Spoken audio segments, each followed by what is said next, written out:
transport.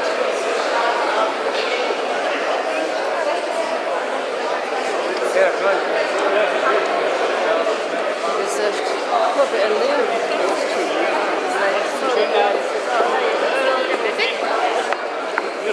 Just staying here because of the toilet is there. Good thinking, that's how I think. Exactly. Such a Marvies. Marvies first and then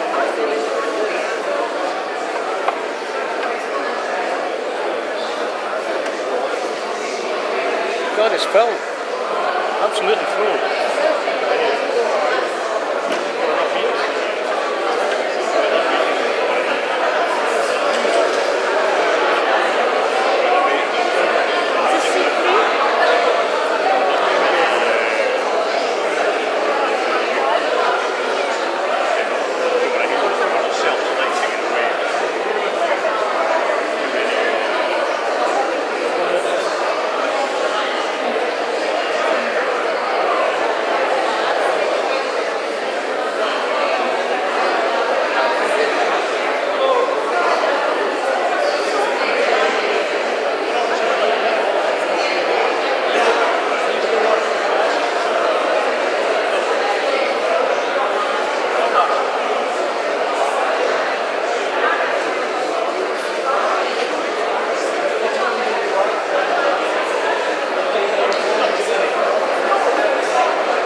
okay just to sit here? Yeah, just get away the camera. Aye, I'll keep it there. Is that a camera?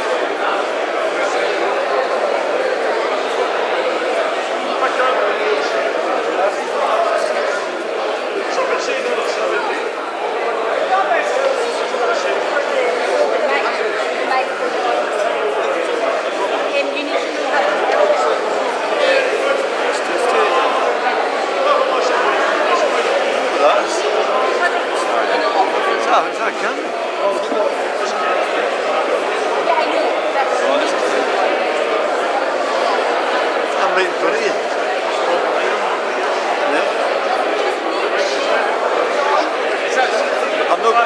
I'm not going to stay here and promote the Hello everyone. Just take our seats please, it would be fantastic.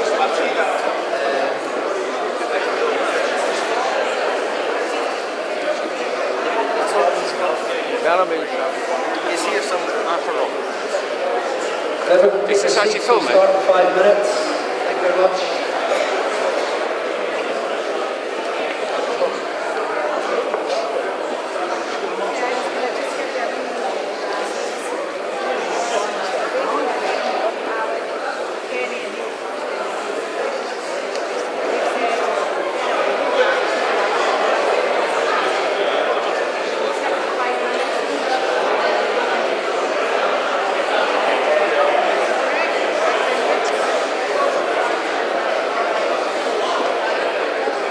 Is that sounding better, Judith?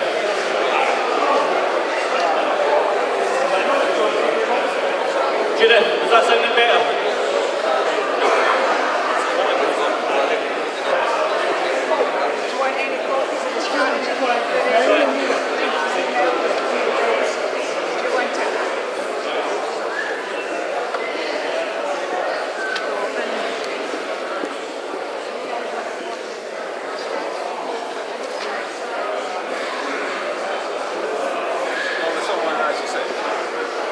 I'll be doing.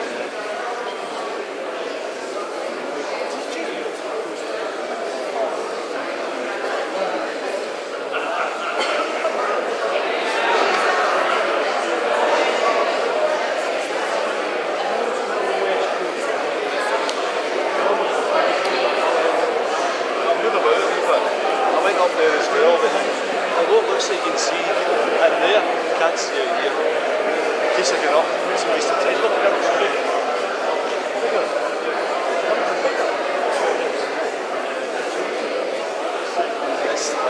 looks like you can see right over that. It's an illusion. It's the same. What's that? Oh, is it? Been here before, haven't we?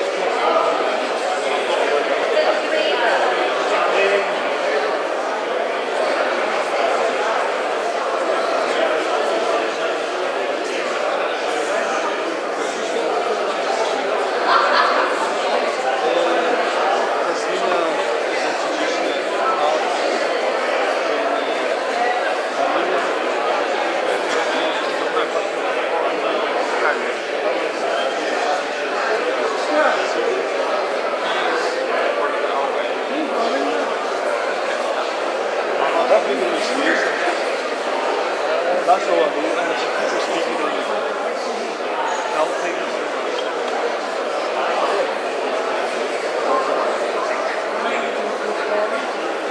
I don't know who's it, I don't know.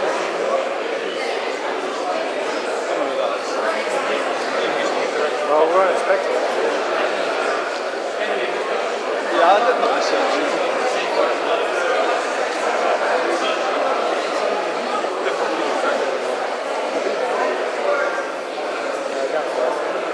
Park across the road, isn't it? Oh, 50. Mostly.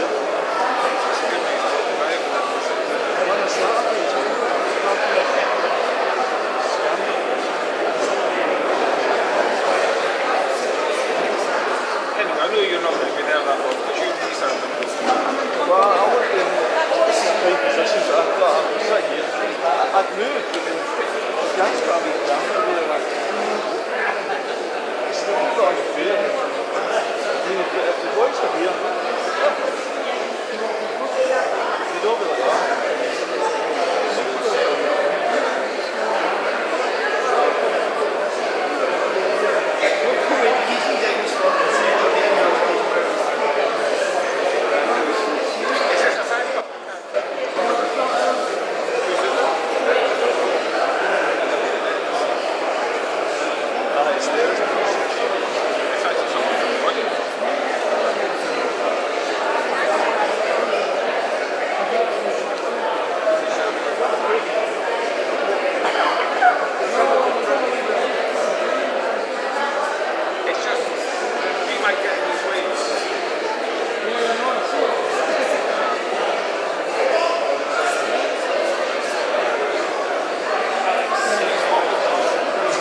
Hi, how you doing? Oh, no need to see that anywhere in please.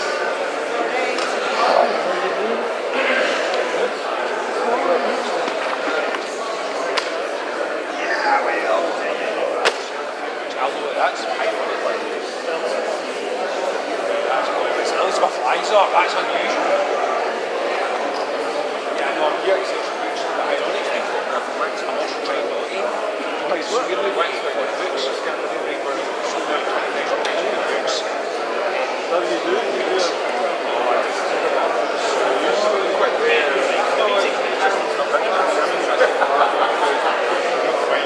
Bash up it. I do it occasionally.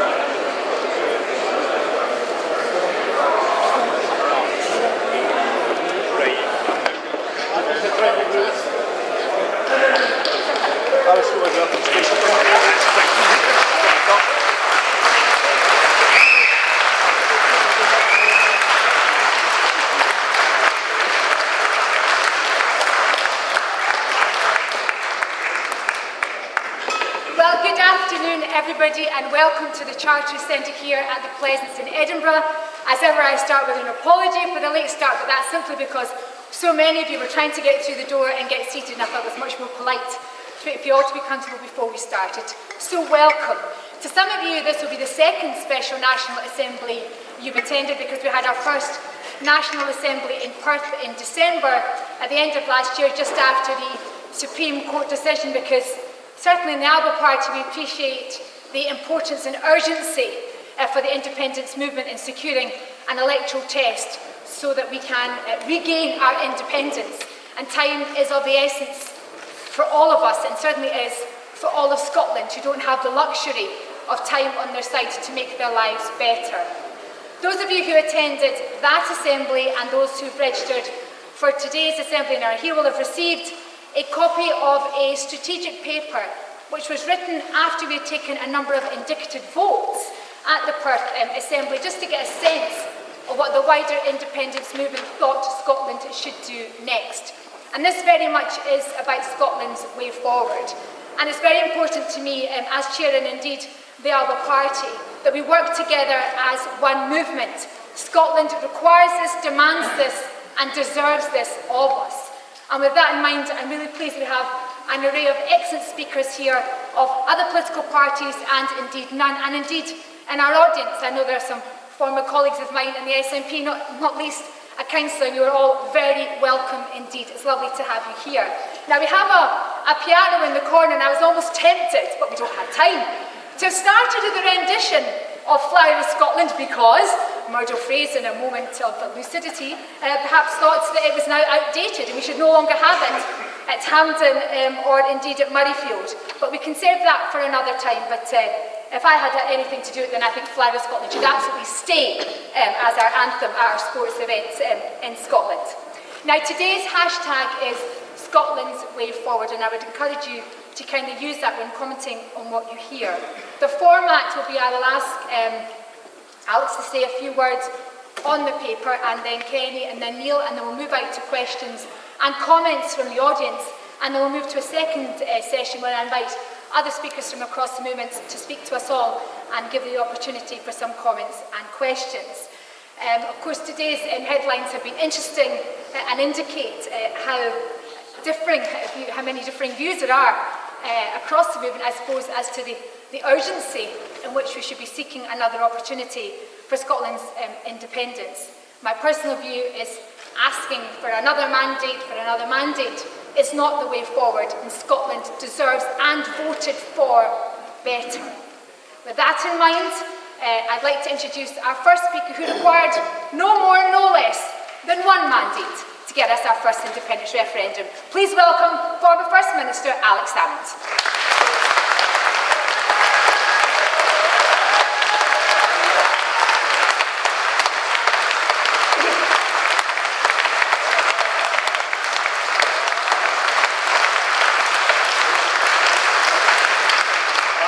I saw the story that Tasmina was referring to, and actually the first line said, former First Minister calls for abolition of Scotland.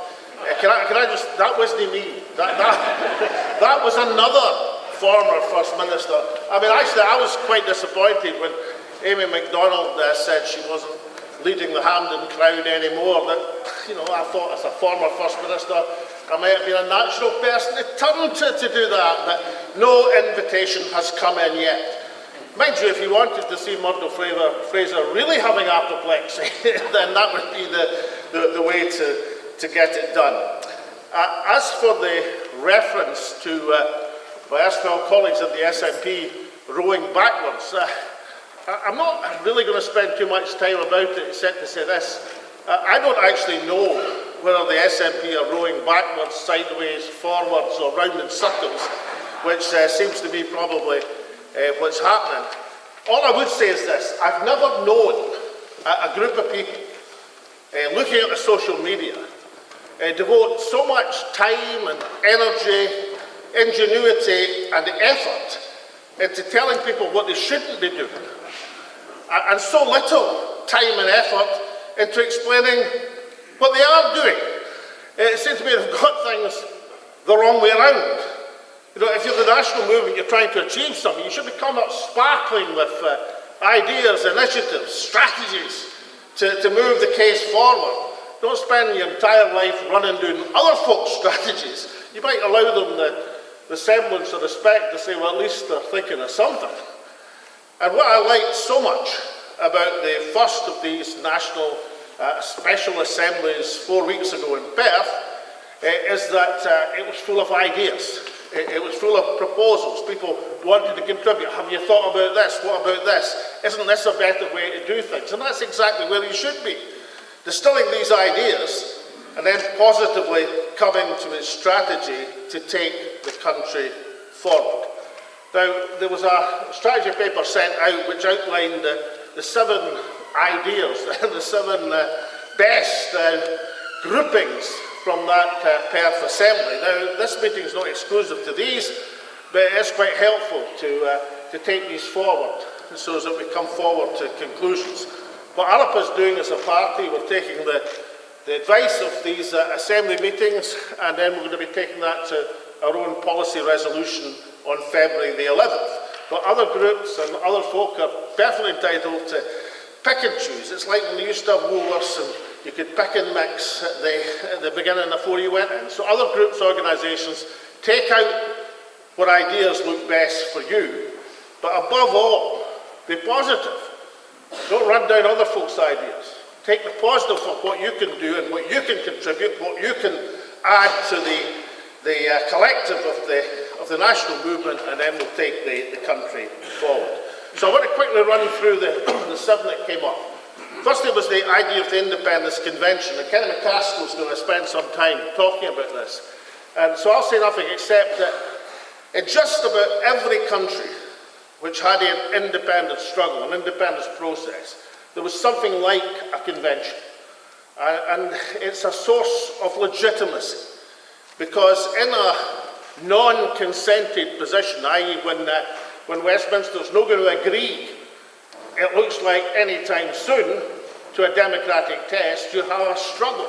And essentially it's a struggle for legitimacy. So a convention which is anchored on the elected representatives of the people of Scotland, but is inclusive of civic Scotland, and is an independence convention to direct and channel the independence campaign, is something which was strongly supported by the meeting in Perth, and something which Kenny's been giving some further thought to. Secondly, the meeting in Perth didn't think we should just sort of give up on the idea of a Section 30. And one thing Lord Reid didn't outlaw, or attempt to outlaw, was that you could have a consented referendum. And the point there is that there are 4 mandates, a minimum of 4 parliamentary mandates to have such a referendum. And unless you're willing to struggle and strive and campaign and articulate and try and force your opponent into conceding that, then it doesn't augur well if you move on to the stage of saying we have a mandate for independence itself. I mean, if you can't enforce a mandate, 4 mandates for a referendum, then why are you going to be in a better position than forcing a mandate for independence? So what should be happening just now is through every avenue and ferment of what goes on in the national movement, we should be forcing that position, that the democratic norm, expectation, reality is that that is what should be happening. Shouldn't just, take for example, one of the things that Alba did after the Perth meetings, we commissioned a legal opinion from one of Scotland's foremost cases, after I say that, cases now, who points out, yeah, the Supreme Court has put ultra vires out the Parliament's competence, the idea of independence referendum. However, it would be within the Parliament's competence to have a referendum saying Scotland should have the right to have a referendum. That's what the opinion says, and that's kind of familiar to me because 10 years ago, when I was negotiating with David Cameron, that's what I was going to do if he'd said no. Or alternatively, had put us in a position of such restraints on the referendum that we would be unwise to say yes to it. He knew we were going to have our own self-built, self-made referendum, and because of that, that was somewhat of an incentive on him to agree. I read this stuff online, saying, oh well, David Cameron was very happy to agree to a referendum. You think so? Although it's the one there, you see his face, but one of the things which persuaded him to go down that route was the knowledge that the alternative was less palatable still. If you're trying to persuade your political opponent to do something they don't want to do, then present them with an even less acceptable alternative. Now, in the current situation of what I regarded as total madness of going to a Supreme Court chaired by Lord Reid, or presided over by Lord Reid, that bird is probably flown. But it's useful to know what's in your armoury in terms of the ideas you're canvassing to take forward. The third area was looked at was popular demonstration. And of course, I thought the immediate reactive demonstrations by Time for Scotland on the day of the Supreme Court judgment were very good. And they were very good in particular because they were genuinely cross and no party, properly chaired, as organisations like that have to be. And of course, it would be great to have another 100,000 demonstration and build up to that, because that's part of the political process. But what was pointed out at Perth is that demonstrations in terms of trying to enforce Scotland's sovereignty don't have to be 100,000 people every demo. You can't possibly get that. You can do it by ingenuity, by humour. Take points of weakness in the state establishment's apparatus. For example, the Westminster government, probably with good reason, are assuming that the Scottish government are going to politely and meekly hand over the stone of destiny so that King Charles can be coronated this year. Why are they assuming that? Now, listen, I'm not saying that the coronation is the most important thing to the national movement, but why should they make the assumption that we are politely going to hand over the symbol of Scotland's sovereignty, which was stolen for 700 years, to allow the state ceremony to take place in a situation where they're denying this country's democracy? Why should they assume that?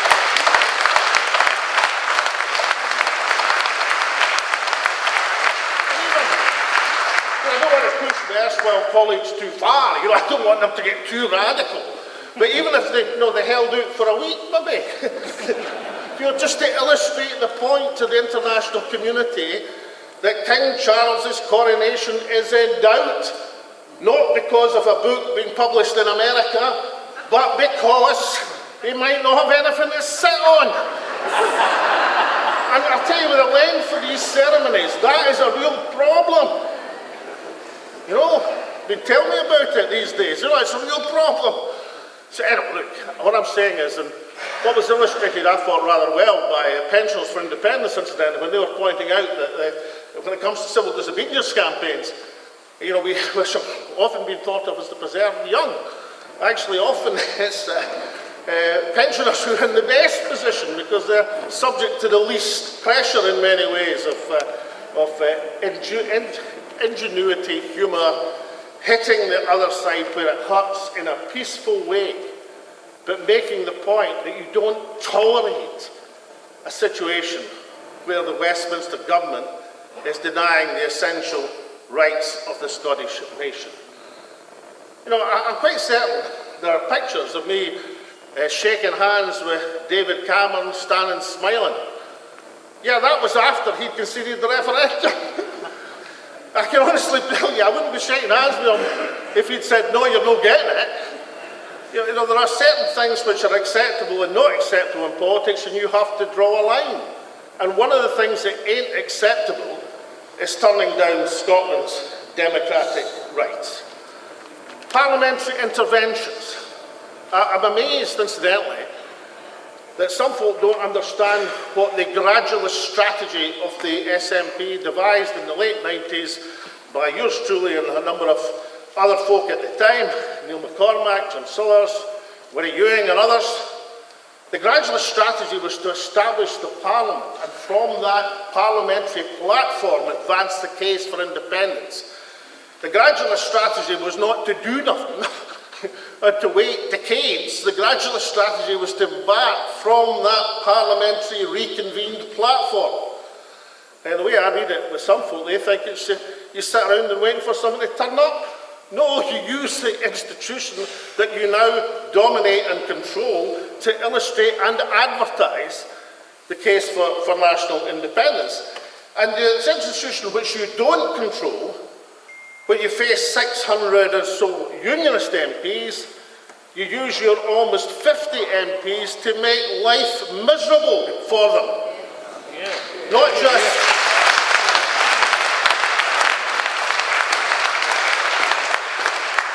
I mean, Neale Hanvey is going to say a few words about a variety of ideas, but you know, it's not just a question of giving Speaker of the House of Commons apoplexy. It's the rest of them as well. You know, it's the government front bench aiming at. So parliamentary interventions in the Parliament you don't control and in the Parliament you do control are of fundamental importance. Which brings me to point 5, which is plebiscite elections. And this illustrates the point about where you should be pitching your tent if you're looking for that as a substitute for a referendum. Because the arguments for having such a plebiscite election, if indeed you're having one at all, in Holyrood as opposed to Westminster, are overwhelming. They're totally and utterly overwhelming. Firstly, because of the franchise. The Westminster election excludes 16 to 70-year-olds, excludes European nationalists, 2 of the groups in society we've said have most to gain from independence. You choose the timing, or at least you should choose the timing from a Holyrood poll, as was pointed out, I think, by our chair in Perth, that the best time, the best date for a new plebiscite election to test and to look for an independence mandate is October the 19th this year.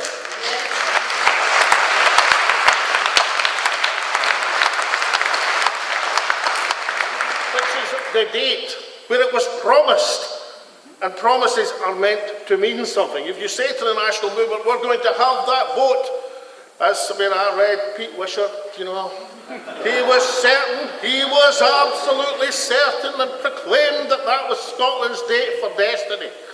Well, have a go in trying to make it true. Now, I now read from Mr. Wishart and others, well, you can't do it in terms of the parliamentary standing orders at Holyrood, really? You know, I really wish Pete had spent 21 years learning the Westminster standing orders. But he's not been at Holyrood at all. If you control the Parliament, if you have 65 members of Parliament plus, you control the standing orders. You can amend, as Wings for Scotland pointed out this morning, the Scotland Act at section 3, so as it takes a majority, not a 2/3 majority, to call an election. Nothing unusual about that. I can promise you that just about every parliament in the world has the right to dissolve itself by majority. So that's a simple matter, because you've got the right to amend that section of the Scotland Act by majority. Or alternatively, just amend the standing orders to say that a replacement First Minister for an extraordinary election can only be elected if they get a majority of the Parliament, which you control, which you've got more than 65 people. And the amount of effort that goes in by some folks saying, oh, if only we could do that. If only we could, you write the rules. That's the point of winning an election. The election has been won. If you want a Holyrood plebiscite, then you can arrange it for October the 19th this year.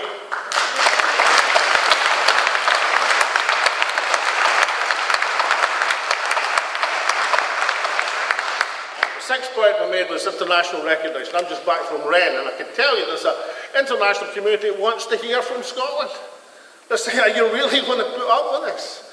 Are you really in a situation you can win election after election, and the Westminster Parliament says, no, now doing, you're not getting it? I called the UK the rogue state of the Western world. The rogue state. Now, admittedly, it was to a largely French audience, but I can promise you that nobody stood up and said, wait a minute, that's going a bit far. And in fact, if anything, in the mood I detected from that French audience was I wasn't going far enough. So the international appeal, however it's framed, is going to be crucial. Not as a substitute for winning this battle here in Scotland, because it can never be that, but because there's friends and allies you'll need at a point where you're looking for recognition and legitimacy. And the more that message is spread, then undoubtedly the better. And finally, the point made, and I know that we've got Robin McAlpine here, who's going to say a word or two about this in a few minutes, but that's refurbishing the case for independence. We're in 2023 now. 9 years on from when we fought the referendum in 2014, the world has changed enormously. In 2014, I don't think there was a single person in the referendum campaign that said, listen, you're not running the Scottish Parliament very well. But there wasn't large sections of society who felt they were being discriminated against or their rights jeopardised, like women do at the present moment because of what's happening in the Scots Parliament. But the world has changed in so many ways. Brexit should have been and still is the greatest opportunity in terms of seizing the moment for independence. But that changes how the platform on which we have to fight independence. As I said to the meeting in Perth, let's just imagine you're sitting there negotiating with Rishi Sunak or whoever's Prime Minister next month and say, we're ready for our independence. And Rishi looks at you and says, well, what's your trading relationships going to be? Now, an effective answer, whatever your ultimate destination for Scotland is, it's not to say, well, look, in 5 years' time we'll be back in the European Union. That does not cut it in terms of the position that we are now in. Your answer has to be, look, in 2 months' time we're going to be part of the European Free Trade Association, we'll have secured all the trade deals, we're going back into the single market, so whatever the polite definition of yours is in terms of the negotiations, you have to put yourself in policy terms into a position where you can successfully negotiate. Because, as we've seen in the process of getting independence, our opponents are not going to be playing cricket. They're going to be bowling googlies and bouncers, and you have to have a platform which can stand the test of that, and we have to refurbish. And the point of inspiration, which is what independence is about. It's about what Scotland could be, what we can be, what we can achieve for all people here, and many more who want to come to our beautiful country. We have to have that point of inspiration, and our platform for independence has to encapsulate that inspiration, that look to the future. And my final point is this. Many of us here, in fact we wouldn't be here, have some impatience, frustration, difficulties with the relative slowness of progress, the glacial pace of change since the Brexit referendum. And looking back, the opportunities, the manifest opportunities to progress Scotland's case. But the key thing is to look forward. Because those are some memories of the SNP back in the day and the national movement back before that. No generation in the national movement has ever been in the position of starting to establish a process to reclaim our independence at 50% of the vote. In 2012, we were at 30% of the vote. So we're in a fantastic position of progress. We've got our national parliament. People laughed at the prospect of it being achieved 50 years ago. Now it's there, with a 24-year history behind it. The platform is there, the support is there, the people are willing. And what all of us, in whatever organisations we're in, have to do and distill is to provide the essence of leadership. It's saying these are the strategies which can advance the cause. Not worrying about what other folk are doing or not doing, but say, look, here's our contribution to how we can push this over the line. And if we do that, then we are much, much closer to our objectives than we might think. And our chances of building that new Scotland are very real indeed. Thank you.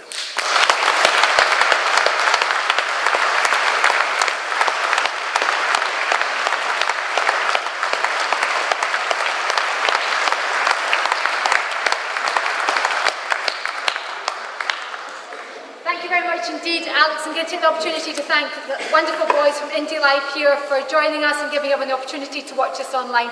Thank you. The movement owes you a great deal for all of your work over all of these years.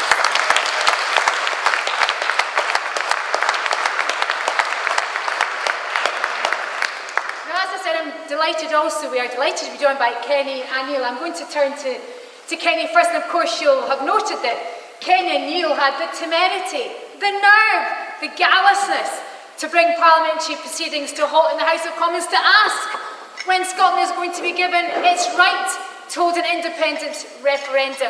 And so they shouldn't ask you just to consider, before Kenny stands up, what a difference it would make if all of our nationalist MPs did that all day, every day in Parliament.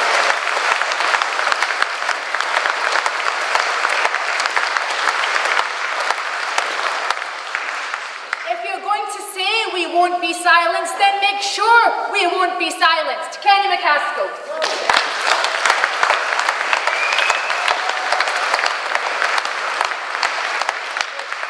I'm going to keep my remarks relatively brief because obviously what I'm going to say now on the Independence Convention is what I said a few weeks back in Perth, and many were there and heard it at the time. But I think for those that weren't and perhaps are listening, it's important that we put down why we believe in an Independence Convention and why it's necessary and why it's needed now. It's nothing new under the sun, as Alex said. It's had global precedence, and indeed it's also occurred previously in Scotland and been committed to by the First Minister, I think, as long ago as February 2020. Historically, it was the precursor for the United States of America, because back in the 1770s, they had a convention in Philadelphia where the states came together to decide what they were going to do. It was a precursor after the November 1918 election in the United Kingdom, when in fact in the early part of the Doyle era was established not as the Irish Parliament, but as bringing together the elected representatives of the Irish people to decide what was going to be the future of Ireland after that Great War. We've seen it in Scotland before, and that's why we need it, because I'm fed up simply getting rhetoric and no action. I was driving down the road today and I was listening to the great Billy Connolly song, "Oh Sergeant, Where's Mine?" That's about a squaddy lying in bed, recovering, minding the sunshine and skis that he was told about when he got into the army, not what actually was the reality, and all he says is, "All I'm asking you, Sergeant, where's mine?" Well, what I'm trying to do is to make clear, all I'm asking, First Minister, is where's ours? Where's our referendum that we were promised? No ifs, no buts. Where's that convention we were told would come about back in February 2020? Where's the de facto election that we're now told is being rolled back upon? Where are all these promises and pledges that are made that are just simply abandoned? Scotland is failing to deliver, and that's why we require to get a convention. We require it for two reasons. First of all, we require it to rebut the Supreme Court, because that is out there in the public domain. People do believe, well, that's it. The court has decided, might not be our court, but they accept, and that's the situation at the present moment. It's the highest court in our land as things stand. People say, well, that's made the decision. We have to be able to rebut that, to say that there is a higher court, which is our people, and we can take it further. We shouldn't have gone to the Supreme Court. We certainly shouldn't have put it in the hands of a Lord Advocate who has as much enthusiasm as eating a bowl of cold sick in putting forward the case for the Scottish people's right to choose. But that's where we're at. But we need to have it to rebut, to say that actually Whatever the Supreme Court may say, mandate, historically, legally, and indeed in terms of public opinion, rests with the people of Scotland, and the power decides here. That's why we have to bring together those who have that directly elected mandate because they were elected either in 2019 or indeed in 2021. They are the elected representatives. They have a mandate, and that is what should set the tone and set the future for Scotland. We also require it politically, because as Alex said, we've got to be looking forward.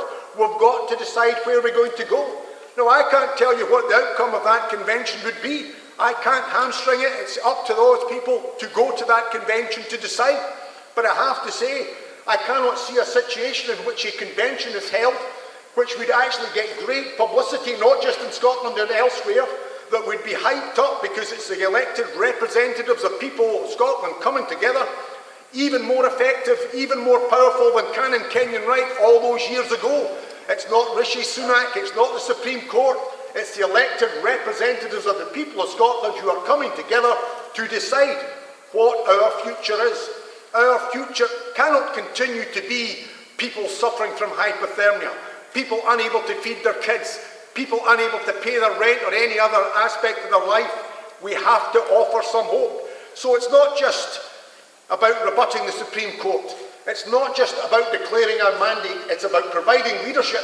And fundamentally, at these times, these very difficult, challenging times, we require to give people hope.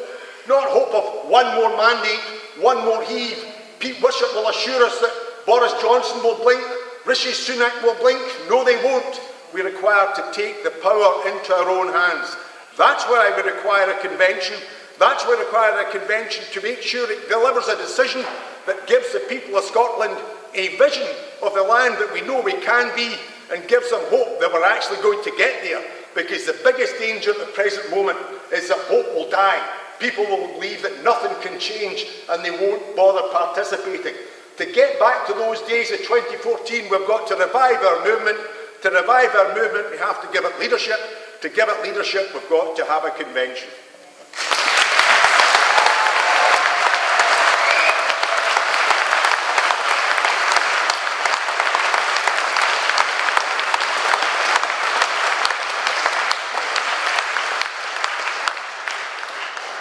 Thank you very much indeed, Kenny. And since we've started, obviously the SNP have published their motion, which is only fair to make you all aware in case you don't have access to social media, because we do all want the same thing, we have the same objective. And they have published the motion which says, if an Indy Ref 2 deal is not done, then the next UK general election will be used as a de facto referendum. And if that doesn't work, there'll be an alternative to use the 2026 as a Holyrood election as a de facto independent referendum. So what we have is a Indy Ref 2, just to surmise it, Indy Ref 2, which failing the next Westminster election, which failing the next Holyrood election in 2026 and in 2023. All I would say on reading that very briefly is, Scotland has the power and the people and the Parliament to deliver it this year, and this is what should happen.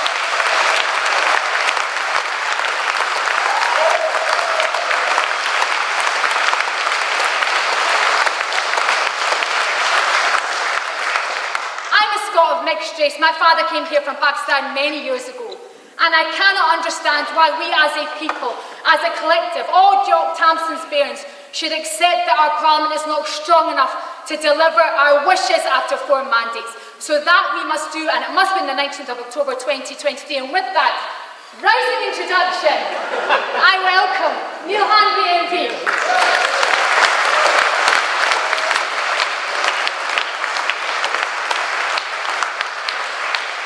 Thanks very much, everyone, and thanks, Taz, for that rousing introduction. I don't know about anybody else in this room, but I have had quite enough of twiddling my thumbs waiting for the next mandate or some action on progressing independence. And I'm going to talk about what we can do or what we should have been doing, but what we must do now. And that is to use our parliamentary presence to force the UK government's hand. If we wait for them to blink, if we ask them politely, that's going to get us absolutely nowhere. We know that now. We've known it for 8 long years. So I'm going to talk about 3 different strands. Why does parliamentary activity matter? What is its purpose for the movement? What actions are currently being done and what's their effect? And how can that parliamentary activity move us forward as a movement and help deliver independence? So, in terms of why parliamentary activity is important, well, I think Kenny and I proved beyond doubt that by taking bold action, we can supplant the planned news front story very swiftly and very easily. Now, that was the first Prime Minister's question after Boris Johnson said he was going to resign. And everybody in every newsroom expected that that was going to be the headline. But that day, with our planning and that deliberate intention to disrupt Prime Minister's questions, we became the story, Scotland became the story, and our campaign for independence was front-page news, not just in the UK, but across the world. So our parliamentary activity matters for that reason, but it also motivates the movement more generally. And if you see your parliamentarians taking action that you can get behind and get fired up about, then you're going to get behind them and you're going to want to campaign and you'll not be feeling like you're twiddling your thumbs any longer. So it's a statement of intent. It utilises every opportunity available to us to pursue independence. And that robust action will motivate and resonate with the movement. But it must follow an overarching strategic plan. It can't just be one-offs. We must have a strategy behind that. We must have a sense of purpose, because otherwise it's really just spitting in the wind, and that's not going to make any difference. So in terms of the actions that are being taken now in Parliament, well, it's all the traditional usual ones. So early day motions, oral questions, written questions, debates, interventions in debates, 10-minute rule bills, adjournment debates and Westminster Hall debates. And all of that is of some value by setting down what our ambition is, but actually it hasn't shifted the dial since 2015. It hasn't moved the political debate forward at all. And in my view, all of those smart quips and clever points, all they do is dot the I's and cross the T's of Tory party policies that we didn't vote for and we most certainly do not want. So if we're lucky, all you get out of it is a few column inches and a comment in the paper. But how can parliamentary activity make a difference? Well, using parliamentary procedure as leverage, you can, as Alex says, play Parnell with Parliament. And that resonates back to Charles Stewart Parnell's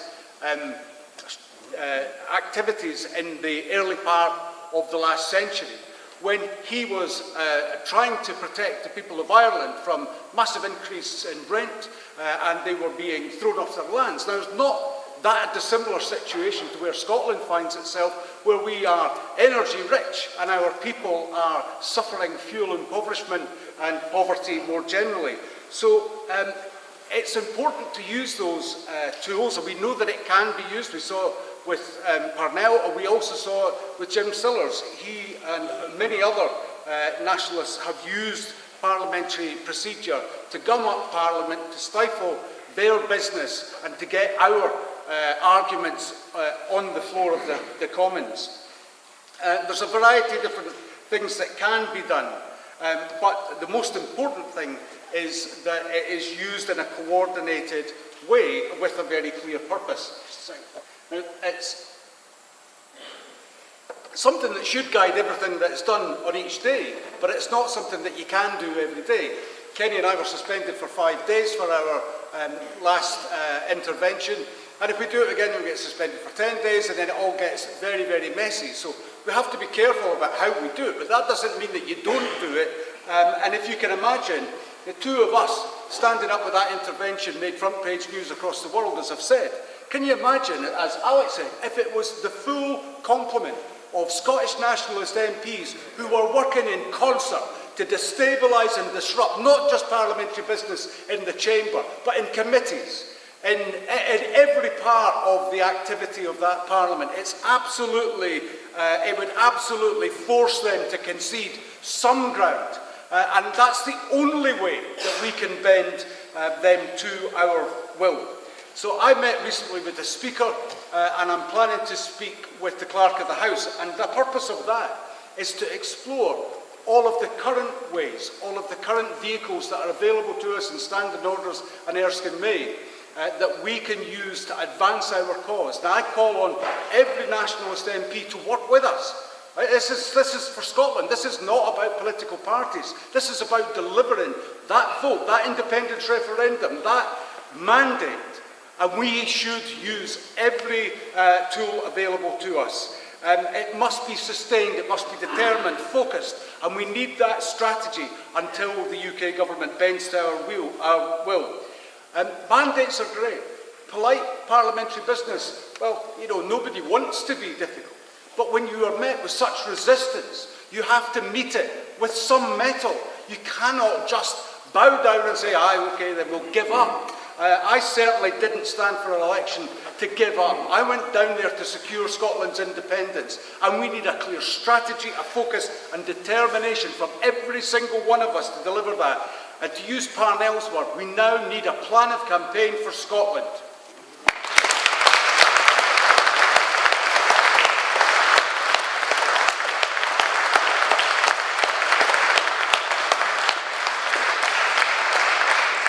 Thank you very much indeed, Neale. And before we move to our guest speakers, Rob McCalvin from Conwheel, Tim Rideout, Gareth Wardell, Jeff Bush, leader of ISP Clint Walker, welcome, and Mary McCabe of Pensioners for Yes.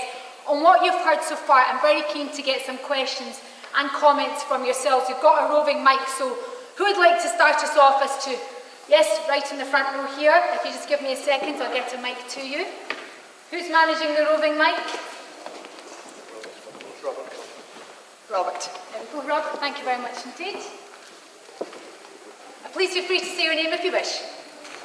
Hi, my name is Hugh Kerr. I'm a former member of the European Parliament. I'm former member of the SNP, former chair of the Scottish Socialist Party. I have to say I'm represented by two nationalists, Tommy Shepherd, who I nominated to become an MP, who I have to say has turned out to be a sad disappointment. And Tommy is putting forward today, I gather, the National Executive of the SNP, the two-stage strategy for referendum, that we have a campaign for the general election in 2023 or whenever it is, and if that doesn't work, well, we have another campaign for the Scottish Parliament election for 2026, and that just takes us on and on and on. As Alex said, it's not going to work. We need direct action much quicker. The other one I have to say is my MSP, who's one, Angus Robertson, heir apparent to Nicola when she finally finds a suitable international job abroad. And I hope it's soon. Because when that happens, Angus is going to take off. I have to tell you, I've known Angus for 20-odd years. I know that he is very well connected. His advisor on foreign policy in the Parliament of Westminster was my old friend, my old ambassador to the EU, Lord John Kerr. He's a Kerr like me, a nice man, but he is absolutely up to his neck in the establishment, chair of the Bilderberg Group, and Angus, of course, a member of the Intelligence and Security Committee. Do you expect Angus Robertson to break the system and to give you independence? No. We need direct action as soon as possible.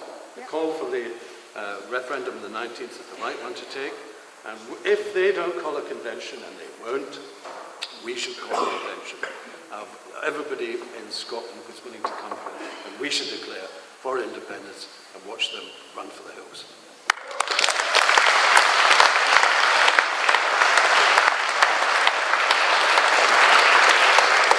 Thank you, and just gentlemen up the back on the right-hand side.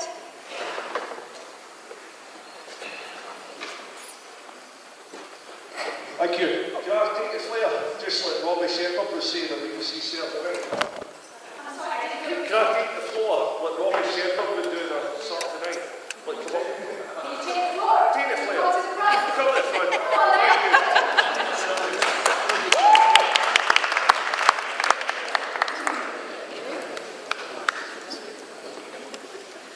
Thank you. Hi, I'm Sean, and I'm pretty sure most of you know me from several groups and everything else, Alba member party. How many people are here that are part of the SNP?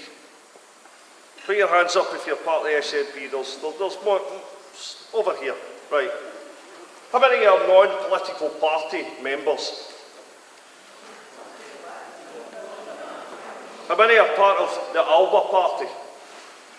Oh, those good ones there. Aye, right, so we're all under here for one thing, that's independence. Now, in 1745, when Bonnie Prince Charlie came onto the shores of Glenfinnan, he was worried that the clans would show up because he had a meeting beforehand in the ship. The Camerons at Lochiel came out of the hill with the pipes playing and the rest of the clans came.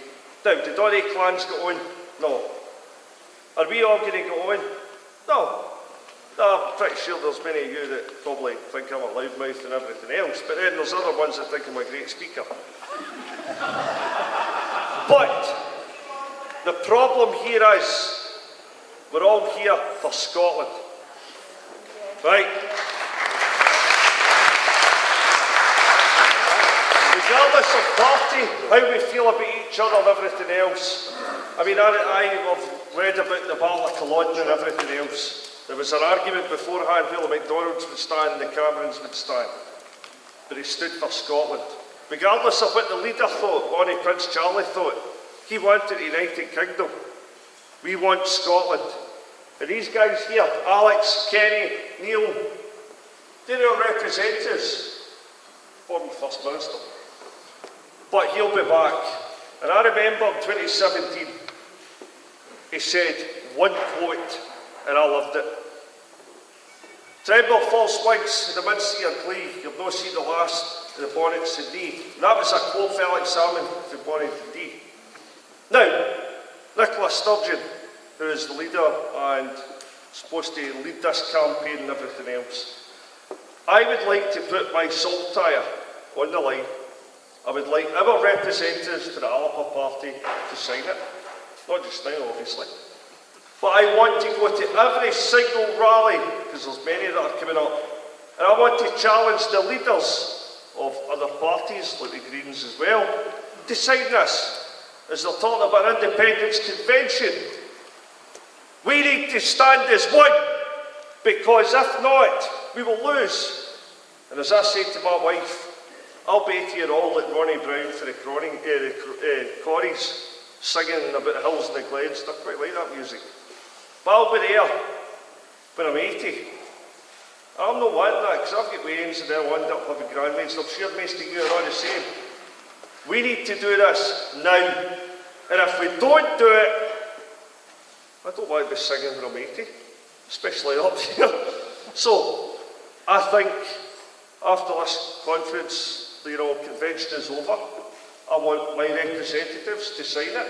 And every single rally that I go to, there's one in 2 weeks' time, the 25th, in Butte House, I'm going to challenge the leader of the SNP. Come and sign it. Shake hands, make amends for Scotland. Not for yourselves, not for personal things, for yourself. Independence is what we need. And if we don't get it, they're going to make it difficult for us to go for it again. Thank you. Thank you, Sean.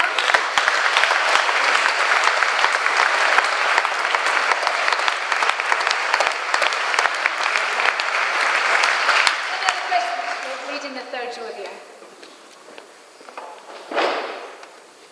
Hello. Hi. My name is Julia Laurie and I'm with Pensioners for Independence. Would you mind standing up? Oh, do I have to? Oh, you don't have to, just to make sure everyone can hear you. Julia. Welcome, Julia. Thank you. So my personal feeling, I'm not speaking for Pensioners for Independence because many in our group don't agree with me on this. I have huge respect for Alex Salmond. I think he's the best politician we've ever had in Scotland. No? So I'm sorry? It is working. I think perhaps people at the back can't hear you. Just keep it close. Just try to trace back. Okay, my feeling is, and I feel what the elephant in the room is, that our biggest roadblock is the SNP. We all know fine and well that our MPs and MSPs are not going to do anything. They're all far too comfortable with their fat pensions and their fat salaries, and somehow we have to get past the roadblock of Nicola Sturgeon. Now that's easier said than done, because she's very, very happy with her power. I think it's very much gone to her head. And for all that our MPs here can do, it won't take us anywhere without getting rid of Nicola Sturgeon, Angus Robertson and the whole entourage.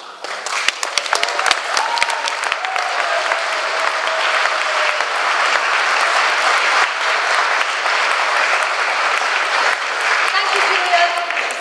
At the back of the head, yeah. Thank you. Hello there, my name is Carolyn, and until today, well, this is my last day that I'm going to be a member of the Scottish National Party.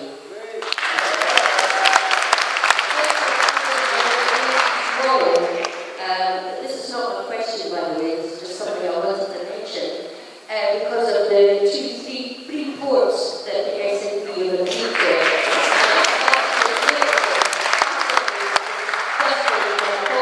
That they would do such a thing.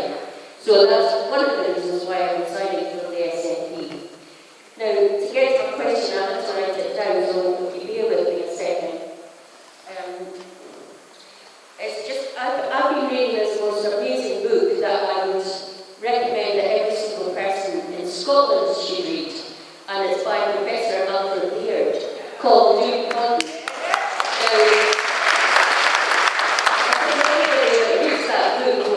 Absolutely and utterly minging mad when we read of everything that Alba's got to say. And so I've only actually got to chapter 4. Goodness knows what I'm going to be like at the end.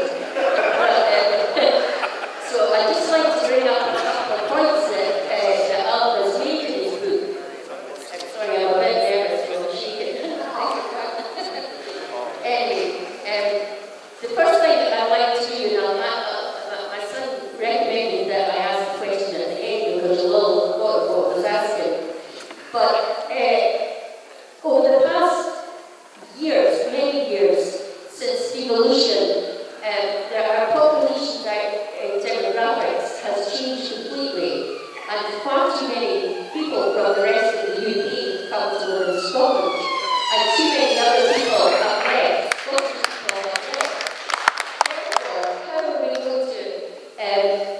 Persuade people in the non-Scottish demographic to vote for Scottish independence. Our language and our culture have been completely decimated and eroded. There's no Scots in our schools. There's no Scottish history taught in our schools. And so what? I'm sorry, this is ridiculous.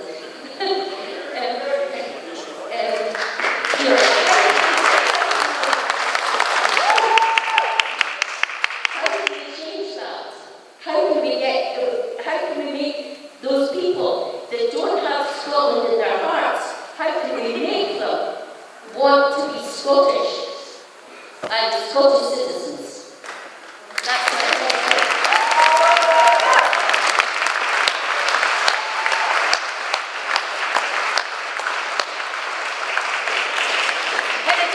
Can I just say thank you, Caroline, and no need to be nervous because you've demonstrated for all of us women the skill we have in being able to say lots of things in a very short space of time. Thank you, Caroline. It's a gentleman just behind. Hello. Hello, everybody. My name is Mike Thompson on the side. I don't know how many other people were holiday on Thursday for the anti-GRR protest. I went along without actually realising who had organised it. I turned up, Union Jacks everywhere. Everything was pro-union. They were totally hijacked the whole thing, and Nicola Sturgeon gave them an open goal. I'm shaking with anger, no nerves. Once upon a time, I would have been standing there campaigning for the SNP, campaigning for independence, and now I see myself standing there in amongst a sea of Union Jacks, clapping along with these unionists because of what the SNP and the Greens have done to Scotland. I'm raging with him. I've never been so disgusted in my life.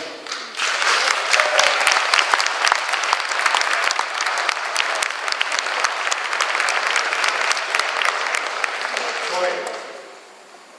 I think it must be the most depressing day of my life. Standing there, clapping and agreeing with all these maniacs on the stage.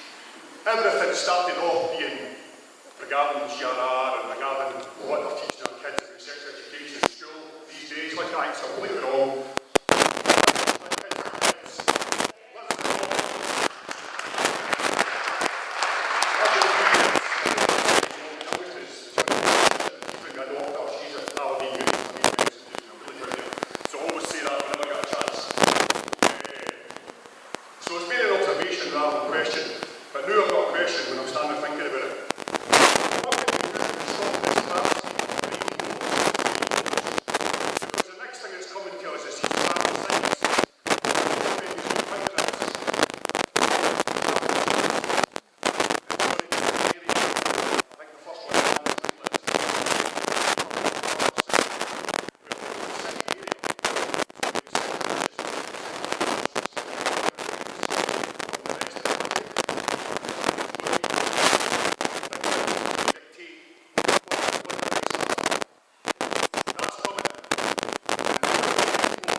Thank you, Clive.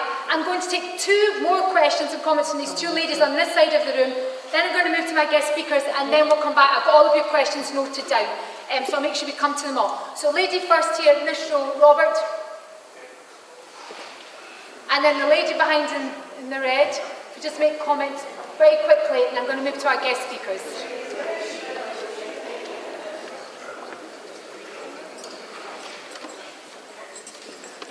I'm Alison Rollo of Yes Stones. I've got a very short question, and I'm directing it to hopefully any SNP yes, that hopefully are watching this. My question is to you. I'm wondering if any of you would consider crossing the floor and joining Alba so that we can get some representatives into Holyrood.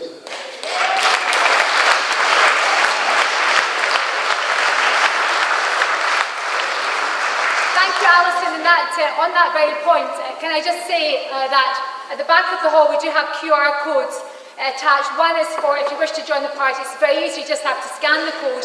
And the second one is to sign the St Andrew's Day Declaration, which was authored by Neale and is in Parliament. Basically talks about the sovereignty of the people of Scotland. It was laid down as an early day motion as well, that everyone can scan and then sign. Can I just ask you, Neale, while we're on the subject, have we had any SNP representatives sign the St Andrew's Day Declaration on Scotland, the sovereignty of the people of Scotland? Yeah, so far we've had Angus Brendan McNeill and Douglas Chapman add their names to the declaration. But, can we invite?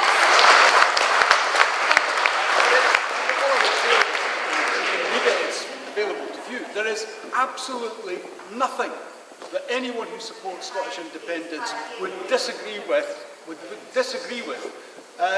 And it's just bewildering that there's a resistance. It's like the Bain principle from days of old with the Labour Party. Let's get on with Scotland's future and stop this silly nonsense. Thank you. So we're going to hear from Sarah, and then we're going to move to Robin. Sarah. Is it on? Yeah, right. Okay, so kind of a question and an answer. an answer to a question at the same time, I hope. In the 1980s, lawyer William McRae was investigating Scottish sovereignty. He discovered something extraordinary, and using this, he prevented the dumping of nuclear waste in the Galloway Hills and in the seas on the coast. It turns out that Scotland never entered a territorial union. That's why you hear them speak about a political and economic union. The reason it couldn't enter a territorial union is because the institution of the Crown in Scotland was, from the time of Kenneth MacAskill, and still is, absolutely alien to the English institution of the Crown, and that's why they've never merged. The Crown in Scotland doesn't mean a feudal top-down monarchy with power vested in the individual. The institution of the Crown in Scotland was and is the representation of the community of the whole realm. What that means is that we are the Crown of Scotland, represented by a monarch, if he's taken the right oaths, and if he's doing what he's supposed to do. And therefore, the holdings of the Crown are the holdings of the people of Scotland. That makes us something that is known as a sovereign, territorial nation. It was using that knowledge that McRae stopped the nuclear dumping, and it led to the realization, I suppose, that the oil and the gas and the water and now the renewables belonged exclusively to the nation of Scotland, although they're being administered by a foreign power. And that we have control in international as well as in domestic affairs of our own land. It belongs to a people, and it is being fraudulently destroyed, plundered, pillaged, our resources are being stolen.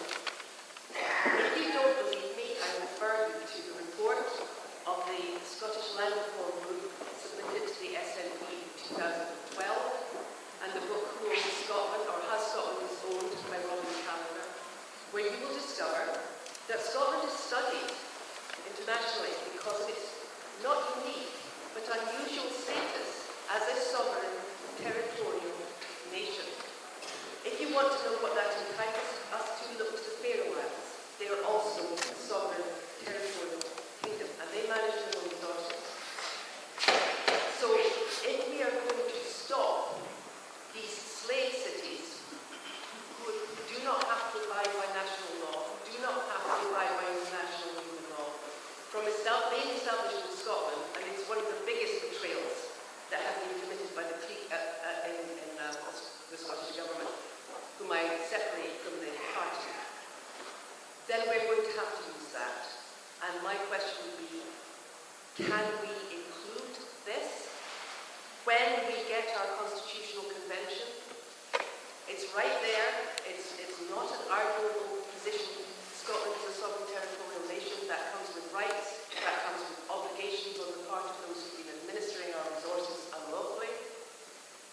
Can we put that on the agenda for the Constitutional Convention? Oh, and one last thing. The SSRG, for instance, is the kind of, we hope, it's sufficiently neutral platform that might be able to call for this convention. So that might be something that Kenny and the others would want to look at, maybe going through a non-party group to try to get this done. Thank you very much indeed, Sarah.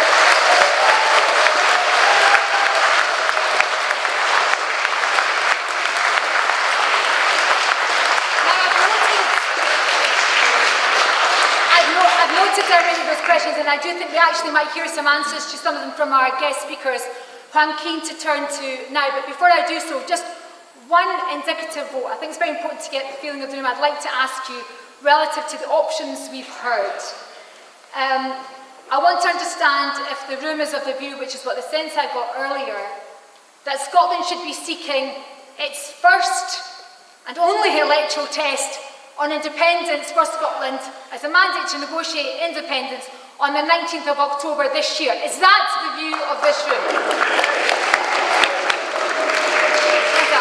And that means done through a Holyrood election where Scotland controls the franchise, etc. And is anyone else, what's the view then? Let me just do it by show of hands. Those in favour of a Holyrood election to be called this year to be used as an independent mandate? Raise your hands. Thank you. Those in favour of using the Westminster mandate, or not mandate for Westminster, but Westminster de facto referendum, please raise your hands.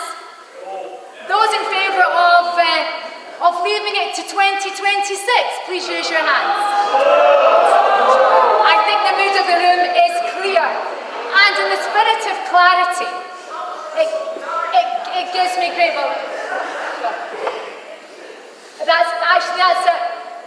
The lady at the front here just said that some of us will die if that's the case. Can I just say, in the years since 2014 to now, we have lost very many amazing nationalists who've been fighting for this all their lives, and their memory deserves better from us than to leave it even longer so we lose more people who've been on that journey.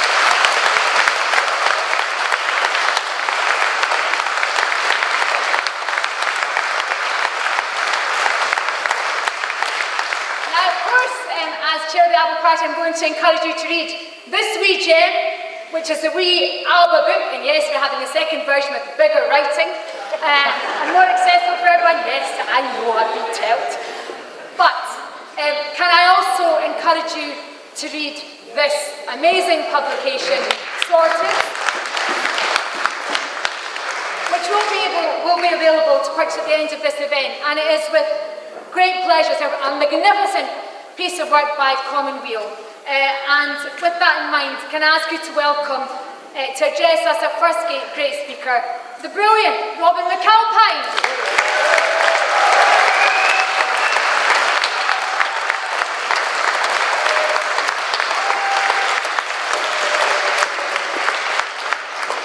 Thanks everybody, thank you so much for inviting me to come and talk about the book. And I'm not going to talk about the book, I'm going to talk about why we did the book. So, the reason I'm not going to talk about the book, there's far too much in it. We covered, what we tried to do was pick everything in Scottish public life and see what's the best version of this. Now, to do that, to change Scotland like that, we need the powers of independence. And this was partly what we were trying to do. We were trying to show there is a very good reason why independence is necessary to the kind of Scotland that most people want to live in. We sometimes take it for granted. We sometimes assume that people get that. And we forget that we still need to talk to them. And that's what I really want to emphasise today. I saw the paper that you've got on the range of process options for achieving Scottish independence. I think it's a very good piece of work, and I think there are lots and lots of options in this. But I am going to make a plea with all my heart to remember that process doesn't win us anything. One point or another, now or later, either in a few weeks of a campaign or preferably not, we need to win over the people of Scotland to this. We are still hovering around 50%. We haven't got beyond that yet. We can hope that it will just happen during a short campaign, and it can. But as we know, short campaigns are risky. All kinds of things are going to happen, and I would urge you, always get it won before you get to the end of your process. Now, this is what I really want to talk about in terms of the book. Why did we do it?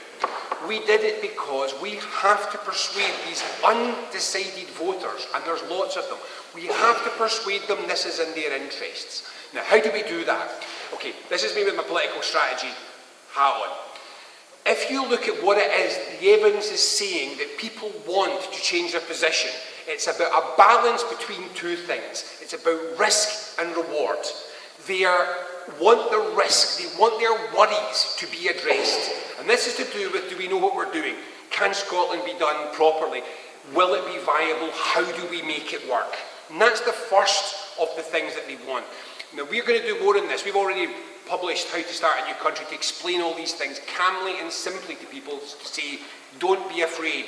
We're just going to use the processes which all the other countries in the world use to build up their infrastructure and their constitutional settlement, and we will do the same thing. It's a little bit out of date, so one of the things we're going to do over the first 6 months of this year is do an update of How to Start a New Country, partly because we've sold out. So we're going to do that later on, and another thing that we're going to do in the first part of this year is to produce a 10-year business plan. This is the other big thing which people want to know, which is, where does the money come from? How do we spend it? How do we use that to make a difference? And it was Richard Murphy who said, you know, go and do a business plan. Just straightforwardly say, this is what we want to spend, this is why we want to spend it, this is what we want to do with the money, how we want to transform the country. Here's how we're going to raise it, here's how we're going to generate it, and here is how we're going to handle our national debt over those first 10 years of independence. So, we are going to get started with this soon as we've saved the NHS. That's a whole other conversation. So we've got this idea of reduce the risk. Take the risk away by telling people that it's not random. We're not diving into the dark. We know what we're doing. But never forget the reward. And this is really important. It is not enough to ask people to make a jump, to take the fear away. You've got to make the jump worth it. And that's the second half of this. We've got to become better at telling stories which make people want to take the jump. And that's what Sorted is about. So what we've tried to do in that is take the opportunities and the possibilities. So what we did was, we went through, we collected all the work that Commonweal's done. Commonweal will be 10 years old in May. That's our first decade. We've done a lot of work in that time. So we pulled that work together to say, here's all the things that we could do with the powers of independent Scotland. This is how we'd make it the kind of country that you want to live in. And then we spent most of last year filling in some of the gaps, bits and places where we didn't have stuff. And this is what I want to urge you. More than anything about talking to people, remember, we've got to get better and better at telling stories. Because it's stories that change people's minds.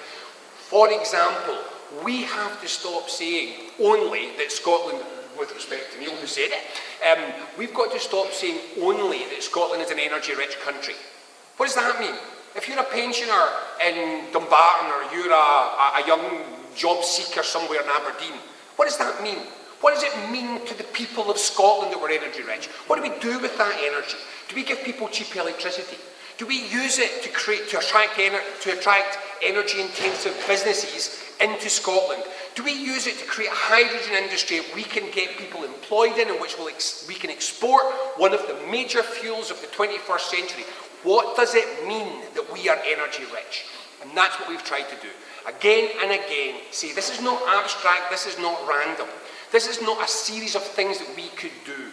This is about improving your life as you live it now. Not the country as a whole, you. What does it mean to be a pensioner in Scotland? What does it mean to be a pensioner in independent Scotland? Why is it better? Why should you want it? And we've done this in every single area that we could think of Scottish public life.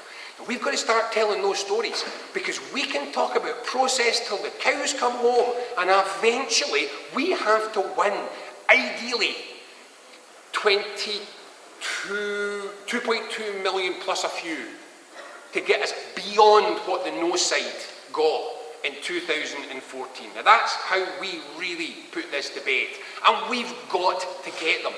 We must take care about not getting lost among ourselves, talking about process forever and not turning ourselves outwards to say to the people of Scotland, this is worth it. This is why we do it. This is why we believe in it. This is why you should. Because your life isn't good enough because you live in Britain. If you live in Britain, you live with inequality, low productivity, economic failure, low levels of human rights. The Human Rights Watch is actually about to put a report out to say that the UK, if it does these anti-protest and these anti-strike laws, will actually flip over into being one of its countries on its list of those which are not upholding human rights. All of these things are part of your life if you live in Britain.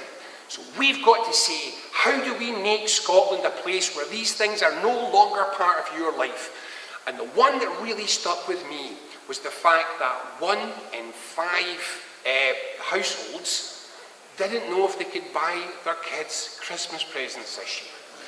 What the hell kind of a country with our GDP in this modern world creates that? How did we get here and how do we get out of it? I know, you know, this is what everybody in Scotland is talking about in their lives. They are not talking about plebiscite referendums with the best will in the world. They are talking about their fuel bill. They are not talking about, much as I support parliamentary disruption as part of our approach to doing this, that's not what people are talking about. They're talking about whether their kid can get on a housing ladder because of the state of Scotland's housing market. We must never forget that they are us and we are them. We are part of the citizens of this country, and we do this because we believe that what we can do to change Scotland, to make their lives better, requires the powers of independence. And we have always got to stop ourselves and come back and say, we're not doing this for us, we're doing this for everybody. We're doing this for you, an uncertain, unsure, possible yes voter, possible no voter, who doesn't get the life that you deserve in the country in which you live. And if we don't remember always that in the end, that barrier, that battle, to tell them that the risk is worth it because the reward is worth it. And if we don't do that, we will not win over people of Scotland to the cause of independence in the numbers that we could do. That's what we try to do with this book. I am weary of talking only about process. Process doesn't inspire anybody. We must inspire. This was our attempt to do that. This was our attempt to paint a picture of a Scotland where our students and our small business leaders and our pensioners are all part of a coalition that realises that it can be better than this if we have the powers to make it better than this. That is what we tried to do. I've got the books. It wasn't supposed to be that big. I get carried away. Imagine. It weighs an absolute ton. I've only got 18 of them with me. I'm going to sneak up the back with you. So if you want to sneak up and get them, I've got some for sale. We do have them in sale as well on our shop. I should also warn you that we've almost sold out our first print run. So I think we've only got about 30 books left. So if you want to get them quick, you better do that. But we're going to reprint and they're going to be there. And what we hope is that not that you agree with necessarily every square inch of what's in this book, but that you read this and it inspires you to once again think about the things that you can tell your friends and family and colleagues when you're chatting to them at the bus stop or the school gate or in the office, to try and get them to feel inspired once again that it can be better than this. And that if they want it to be better than this, they must recognise that doing more of the same is not going to help us. Scotland needs to change. Scotland needs the powers to change. And that, and not some love of referendums, is why we are pushing this for the people of Scotland. Thanks.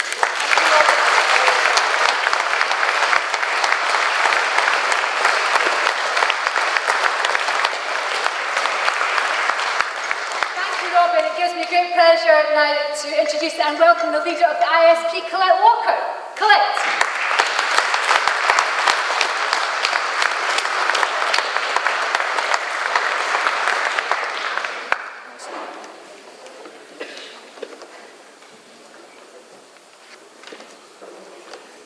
Good afternoon, everybody. I hope you can hear me okay.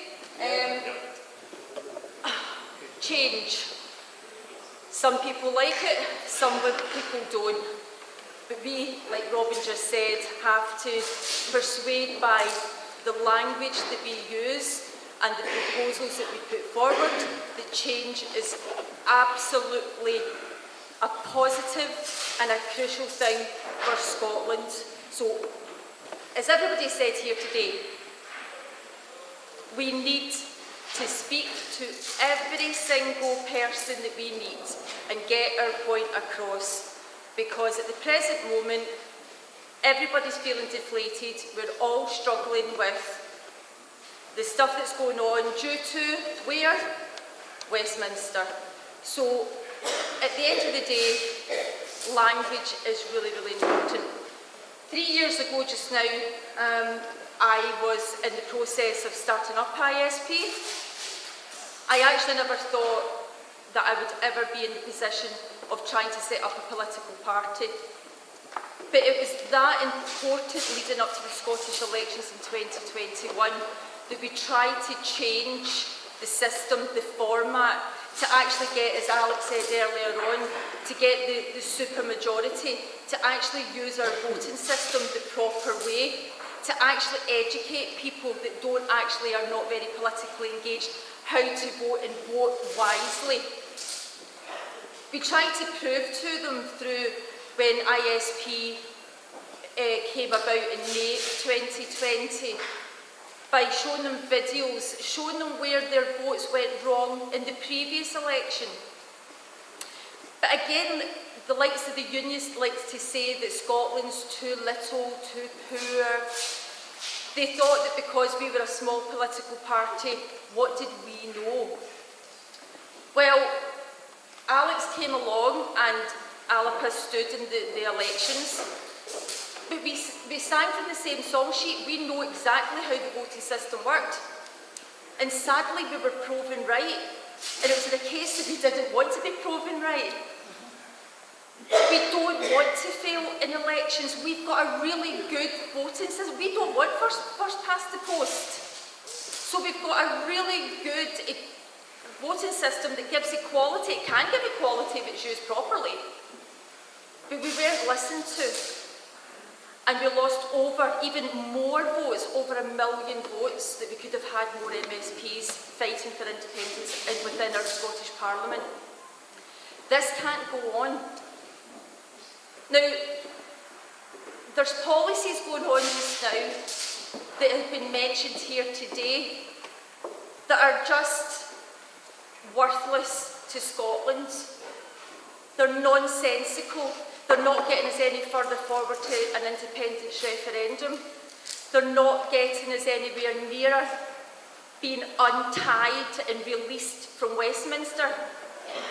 And no disrespect, but I really don't want a de facto referendum for the general election. Because, again, no respect to the MPs that are there from Scotland. I don't actually want any Scottish MPs in Westminster at all.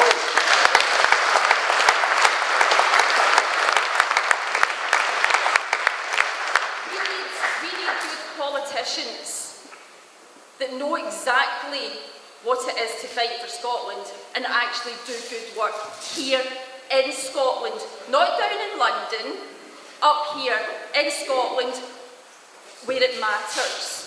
So let's forget the general election, because why would you even do that in the first place? Because as it's been mentioned earlier on, the very first minute Nicola Sturgeon mentioned the general election 2024 as a de facto. My very first query was, why? You're cutting out 16, 17-year-olds. Why would you do that? You're cutting out EU citizens. Why would you do that?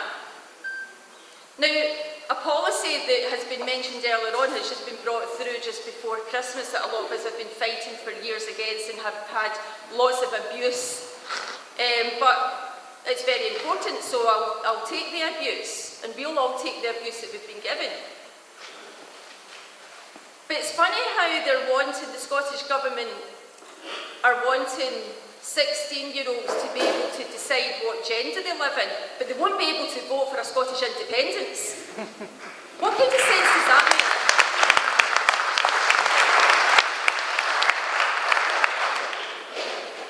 So again, language matters. Let's talk about the positivity of Scottish independence. Look at Norway. If anybody wants to have a comparison, let them look at Norway. Let them look at the sovereign fund that they've got from their gas and their oil. I'm not going to say gas and oil is going to be here forever. It's not. We're going to be using renewables, etc. There's always an alternative. But look at Norway and what they have and the lifestyle they lead and what they do for their nation. We've got far more in natural resources than what Norway has. One thing my dad said to me years ago when he was not too sure about independence at the time, leading up to the 2014 referendum, he kept listening to all these unionist politicians and he would think that what they were saying was right. When I started to show him evidence His first thought was, why is the Scottish Government not showing us this? Why are they not telling us this? My answer was, I don't actually really know, because that's the kind of thing that they should be telling us, the people of Scotland. But it goes very, very quiet. And in Parliament last week, they were doing their first debate on independence, and the unionist MSPs were saying, oh, you know, there's the cost of living crisis, and the only thing the SNP are interested in is having a debate in Scottish independence, when you really should be talking about the health and social care and people living in poverty, etc. And only a couple of the MSPs that done the debate actually turned it round and actually gave a fairly credible, well, this is why we need to do it, so that we do have the natural resources and the income and the power to make Scotland prosperous and not be tied down with Westminster. Before I go, quite a lot's been said, and I want to hear from the floor as well. There's another couple of speakers. But it has been spoken about earlier on about the Stone of Destiny, and I just want to say again, we're working here as a cross-party and a non-party basis here. This has been mentioned, so I want to let you know that the ISP had tried to put a petition to the Scottish Parliament not to allow the Stone of Destiny to be sent down to London. It was rejected. But it was rejected. I'll give them the benefit of the doubt, because there hadn't been too much action done to prove what we'd done previously. So today we've drafted a letter that I want you all to send to your MSPs, and you have, remember, 8 of them each to send them to. Send the draft letter that we have produced, send it to your MSPs, let them see what their replies are. And if nothing's done within the Parliament, then we'll put the petition up again, and that we can actually prove that we've taken action, because this is a really important matter, that we do not send the Stone of Destiny down. It's ours, it's our claim of right, and we should be standing by our claims of rights and our constitutional rights. Thank you.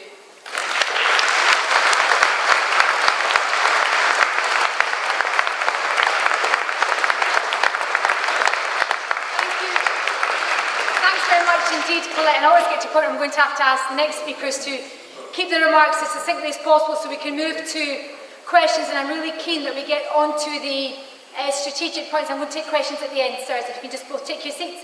I'm not going to take a question just now, so please take your seat. Just going to finish my comment. Thank you. I just said, pardon? Yes, I said that. I did say that. Thank you. Thank you very much. I'm keen that we encapsulate, of course, the questions that have been asked. I've written them all down.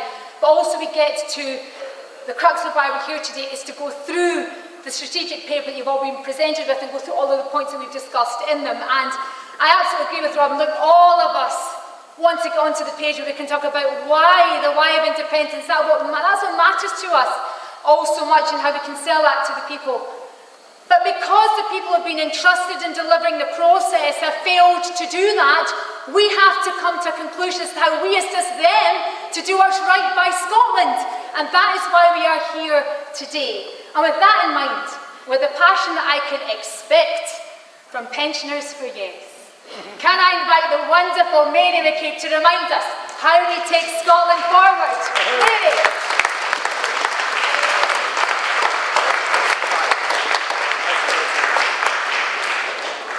Hello, can you all hear me? Yes. I know that the theme today is about going forward, but I'm just going to, for a few minutes, mention we should also look to our backs. Now, in Alice Through the Looking Glass it was, the Red Queen had to walk very fast to stay in the same place. If she wanted to actually go forward, she had to walk even faster. Now, I'm, as a pensioner, old enough to remember what the independence movement was like in the 20th century.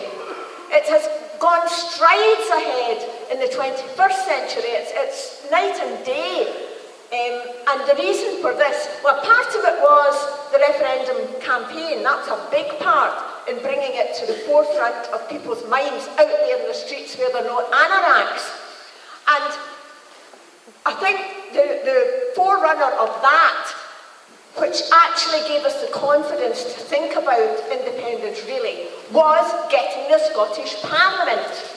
When the people out there realised that in Scotland we could run a parliament competently, a lot of people really thought we couldn't until we got it. They thought we can now run it competently and also bring in things that were different from London. When they saw we could do that, and above all, it gave us a platform to argue for independence. Where would we be without the Scottish Parliament? I mean, just think of that for 1 minute. And I know personally of nationalists who voted against it. Long-term members of the SNP voted against it because it wasn't independence. You've got to take the half of loaf before, if you can't get the full loaf. I mean, that's logic.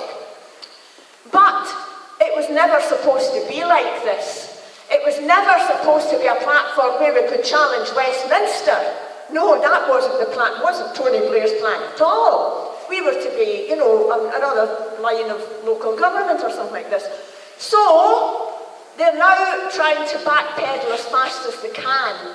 And everybody notices about, after Brexit, they started by taking back the powers which the European Union had used to give directly to Scotland. Took them back. And we've also now got our Governor-General has suddenly realised, or been told, he's maybe too thick to know it in the first place, he's been told he outranks every democratically elected body in Scotland. And so he's now starting to try and prove in one way or another that he can personally, and the Scotland Office, of course, can stop the democratically elected Scottish government from passing laws whenever they want. So he's going down that road. We've seen all that recently in the news, but there's not much attention these days being paid to the UK hubs, the UK and Scotland hubs, which they've got now. One in Edinburgh, one in Glasgow. They're both major employers. The Edinburgh one employs 3,000. The Glasgow one employs 2,500. And yet, they're in big office blocks, but hidden away. The Edinburgh one is in a wee square at the back of the Royal Mile.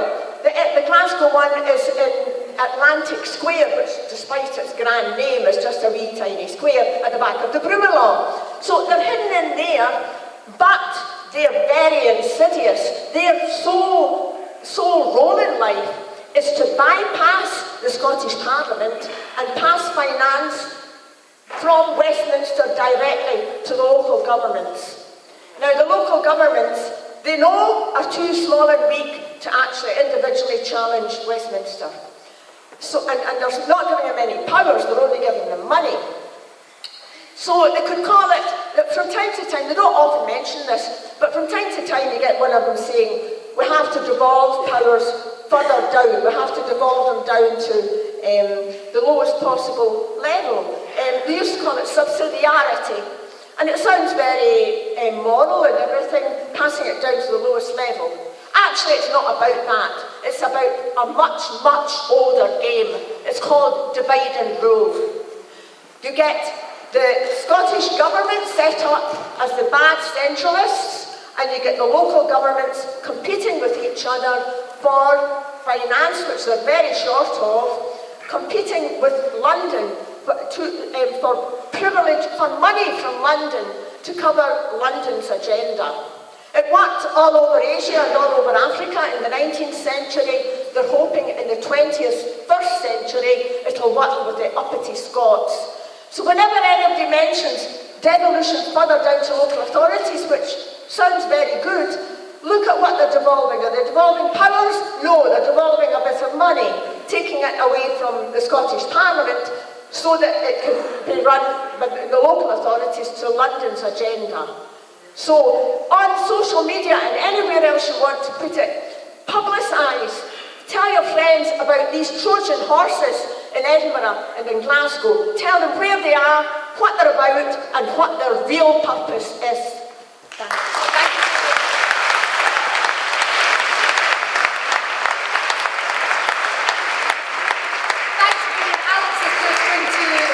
Mic, and therefore it gives me great pleasure to invite Dr. Tim Rideout from the SNP and Chair of the Scottish Council Group. Tim. Well, thank you for inviting me.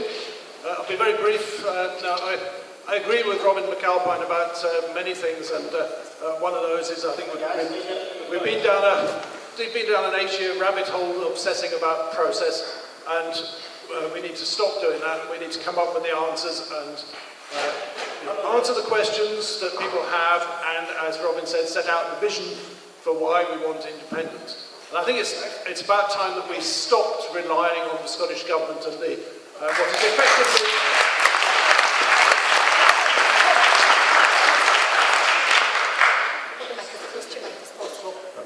We need to, as I said, stop relying on the Scottish Government and what is effectively the UK civil service. You know, I don't think the UK civil service in Scotland is going to come up with an independence plan that is going to be one of the things that I think I would like to see from the Scottish Currency Group's point of view is that the National Convention should take charge of the prospectus for independence. And, for example, the issue that was particularly close to us, which is obviously having our own currency. And I have a few copies of this here. This tells you everything you need to know about how it would work and what happens to your ISA and your pension and all that sort of stuff. We have, within the currency group, we have sent a response into the Scottish Government and all the MPs and MSPs about what we thought was wrong with the white paper that came out. We'll see whether that has any effect. We'll make it public later. But I think, I'm pretty sure that everyone in this room is convinced that, in order to de-risk independence, we need to forget about sterling and ensure that all the steps are taken to have the position where the post-independence government is able to introduce a currency as soon as practicable, and I mean a few months after independence. So once you have your own currency, we're starting off a series of articles which will be appearing as of starting the first one on Monday next week in the National, where we set out issues around currency and the advantages of having your own currency. For example, the fact that if we're in the same position as Westminster, where we control the currency of the central bank, we can do the same as them of ensuring that we have adequate funding for public services, if that is what we want to do, which they don't want to do it, but we will have funding for the health service, funding for pensions, and so forth, by having full control over our currency and all the economic levers, monetary and fiscal policy that go with it. So I think that's probably all I'll say. I'll be around later if anyone wants to speak to me, and I'll hand back to Tasmina. Thank you very much.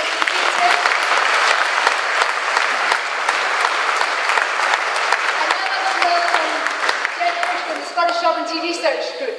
Jeff, I'm looking at several pages of a speech, but you're right. Big writing. Thanks, Jeff. I'm going to try and compete with Tim for brevity. Can you hear me okay? Okay. Back a couple of years ago, SSRG produced a series of documents called Routes to Independence. What I want to talk about today is an update of one of these papers, and it's called Manifesto for Indy 2023. Let's just call it MFI 23, that'll make it briefer. So, this builds on a discussion back in Perth about a proposed plebiscitary election route to independence, and attempts to define a clear and well thought out strategy.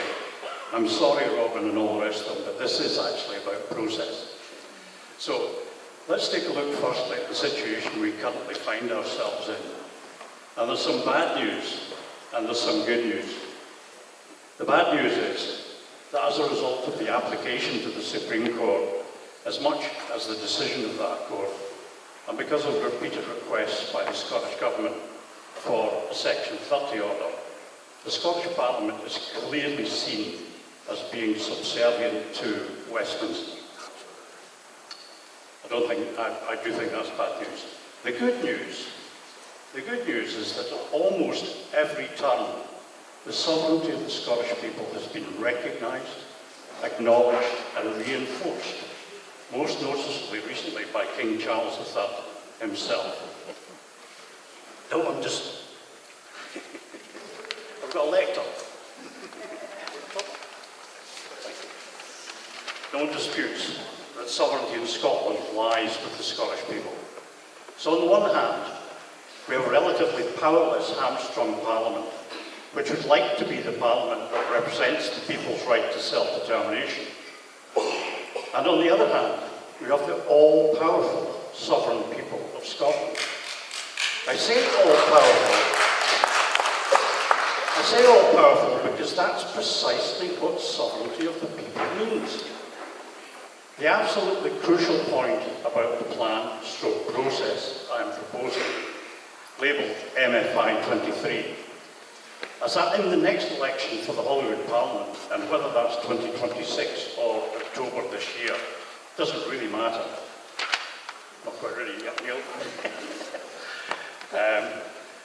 It's in the next election for the Hollywood Parliament, all of the independent supporting parties use a clear and simple manifesto to ask the all-powerful people of Scotland to confirm explicitly that the People's Parliament of Scotland is the only parliament which represents them, the sovereign people of Scotland.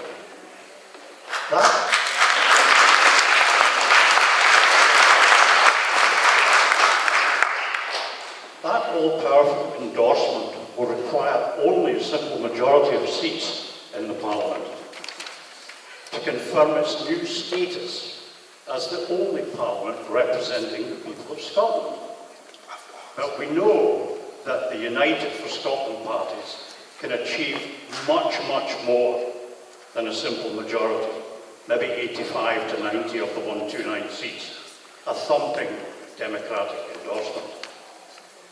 So to sum up, the objective of MFI 2023 is to fundamentally and rapidly transform the Scottish Parliament from its current accepted status as a weak, limited powers, devolved administration of the UK Parliament at Westminster, to transform it into a genuine and indisputable national Parliament of Scotland, whose extensive powers derive directly and entirely from the sovereign people of Scotland, thus stripping Westminster of any ability to control our Parliament.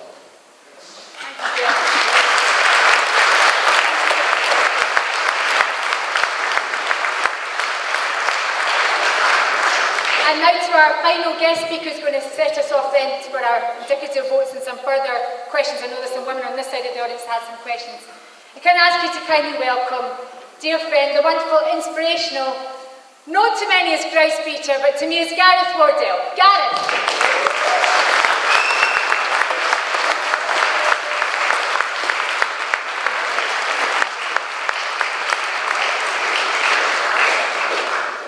Catch me when I fall, okay? First to my distinguished friends, Neale, Tasmina, Kenny, and for his outstanding services to Scotland, the Honorary President of Scotland, Alex.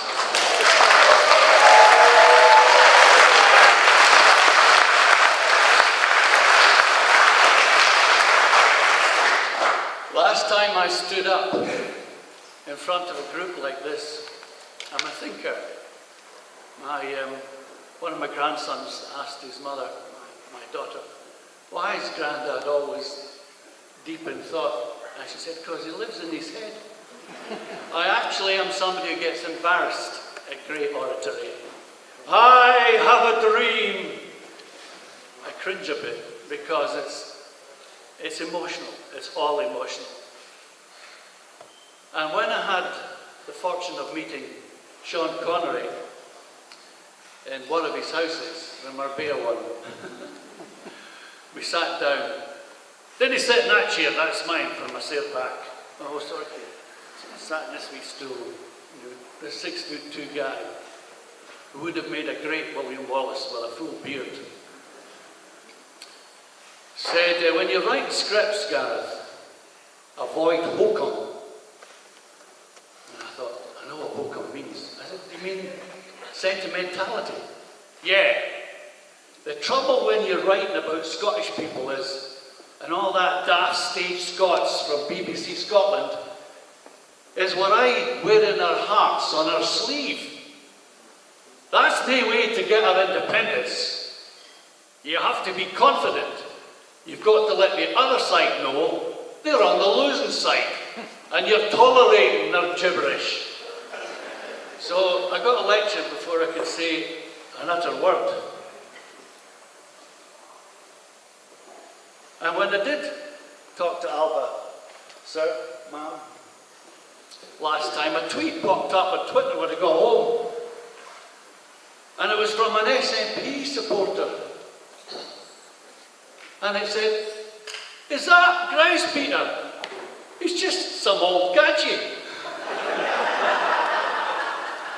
Well, let me tell you, I've reached an age where there are a whole set of new styles, dress styles out there I'll never wear. Okay? So I dress slobby, as the Americans say.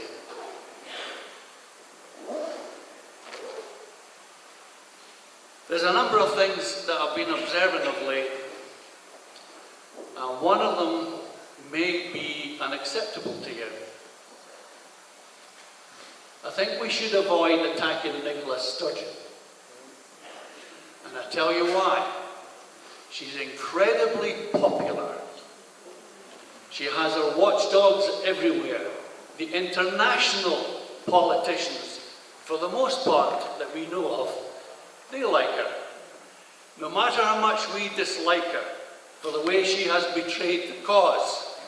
And she has betrayed the cause because she's brought the task down to a level that she feels she can actually handle. It is counterproductive. I've lost count of the number of attacks on her that are actually meaningless. We know she's got it wrong. We know she'll not get independence. We're pretty certain of it. But when you get a bat crazy unionist like History Woman quoting a well-known blogger, decrying her, and then writing, see, I told you, the SNP are a bunch of Nazis. Even that blogger thinks so. We have to bat carefully. We have to bat clever. Even though our instincts are emotional, right? And we want to tell somebody off in a good Scots dominee fashion. It's counterproductive. Stick to the policies. Avoid the personalities. That's one way to handle it. A careful way. So when somebody says to me, you're a bigot, you hate the English. And I say, no, I envy the English. They've got a seat on the United Nations. They have a foreign policy. They have a bank. And the bank has a whole orchard of magic money trees.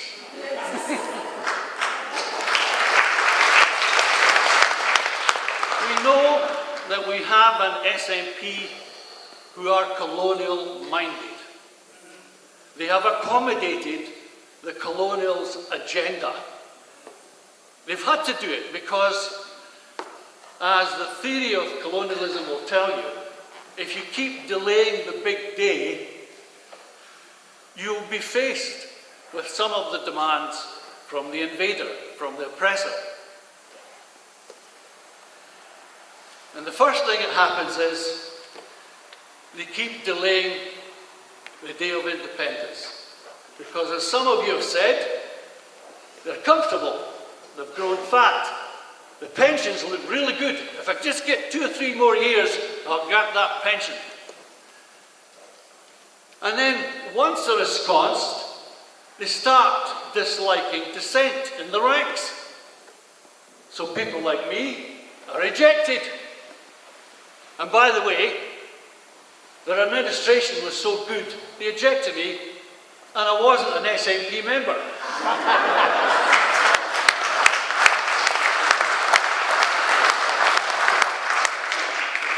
And then when they get to that level of crushing dissenters, some of you will say thrown under a bus, they employ our implacable enemies. Mr. Foote, co-founder of the infamous vow, fraudulent and illegal at the time it was put up there on the board.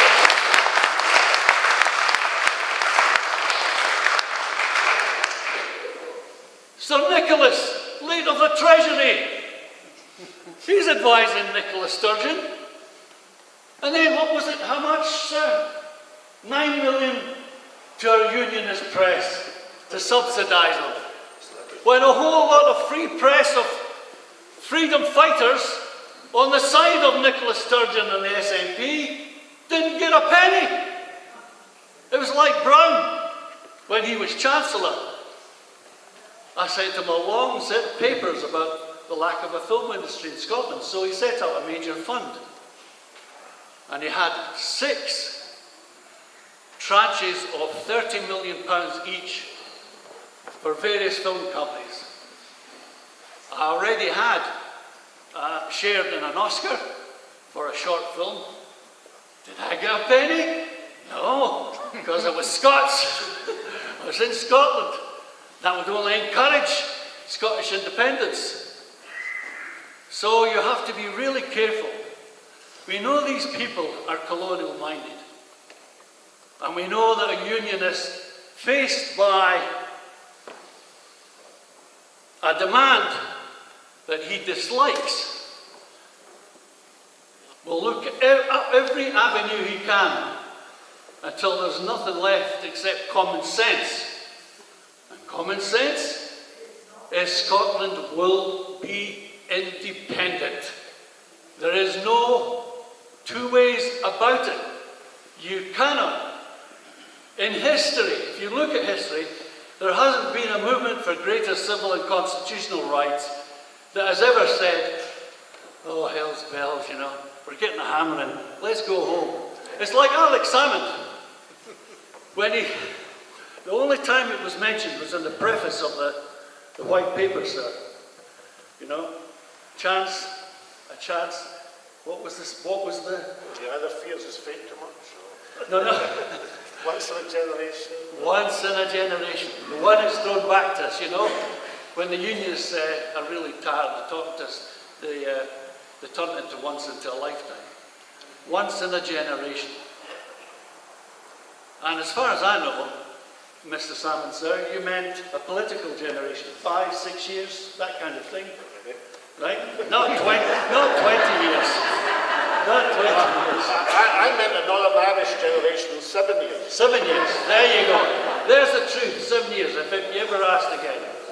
So, not in a generation, you know what to say to people. No, we are a sovereign country. We are an independent country. You might not like it. And finally, interesting to be in a Chartist church. Alan Pinkerton was a Chartist. The man who went to America and started one of the earliest detective agencies. The one with the eye on the placard and underneath the legend, "We never sleep." And that's what gave rise to the name Private Eye. He was a Chartist in Glasgow.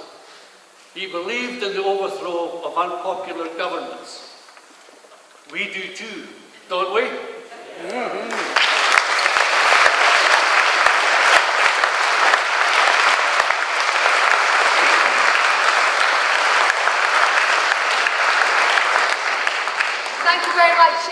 Thank you very much indeed, guys, and indeed to all of our guest speakers. I suppose it indicates across this great, huge, amazing movement of ours how many different viewpoints there are, but we have one destination. The point of today is to help establish what Scotland's way forward should be. And the reason we're having this special assembly is because there seems to be a lack of direction and strategic ability to define what that way forward should be when Scotland needs for us to rise and provide that strategy. So I know I'm just going to take some indicative votes, Alex, and I'm going to come to you to answer some of the questions, and then I'm going to take some final questions before we close. I know that there was an issue with the live streaming, perhaps at the point when I took one of the votes, which was when the test should be for independence. For those who are watching who didn't hear, the unanimous view of the hundreds here today was that test should be on the 19th of October 2023. That is this year. So I'm now going to move to the other things. I just want to get the feeling of them. We've discussed an independence convention. Can I ask you by way of clap so the people watching can hear those who agree with us that we must have an independence convention convened as soon as possible?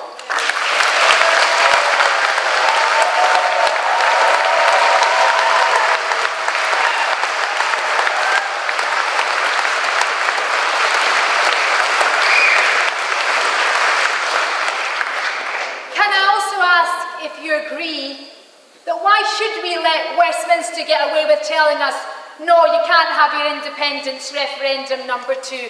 No, we're not going to allow you to implement the mandates of the Scottish people. Who agrees that we should recommence a campaign now for an indirect two-step?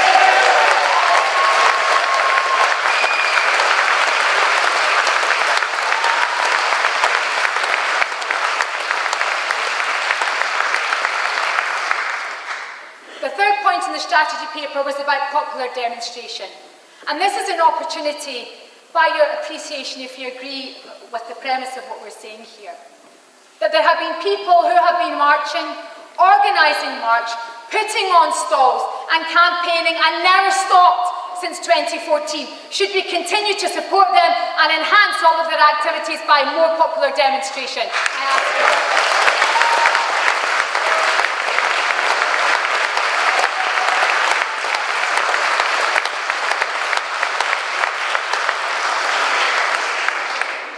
No dissenting voices so far. The 4 points in the strategy paper is about parliamentary intervention at Westminster and action at Holyrood. Now we've seen the Tories can be shameless in trying to disrupt business or filibuster in Holyrood. So why then should our Scottish representatives at Westminster not do exactly the same thing to deliver on mandate upon mandate for our people? So do we agree that we should stop being polite and start to deliver for our people at Westminster and disrupt proceedings till we get what we voted for?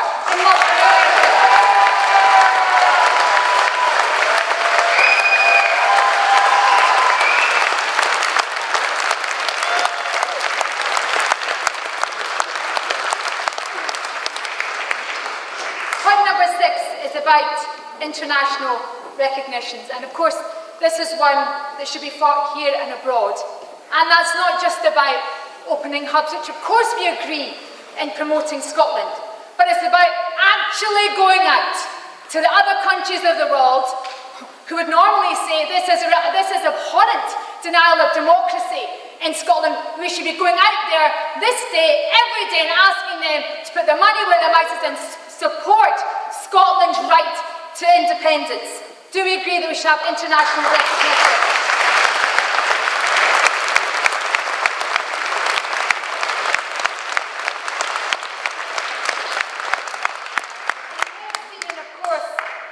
Our party, Alba, has commissioned legal opinions from international authorities on the prospect of getting Scotland's case before international tribunals as part of this process. And can I ask if you support that endeavour as well?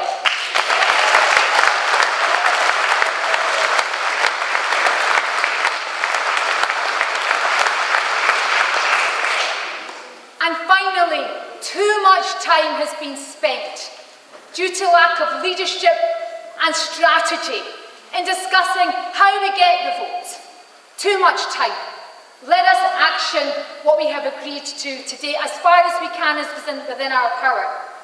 But let us also move to the refurbishment of the independence case. Because today, people in Edinburgh, where we're standing, and across Scotland, can't eat can't feed themselves or their kids, can't heat their homes because we're delaying the opportunity we can give them to live as any human being is entitled to live. And let's refurbish the independence case now.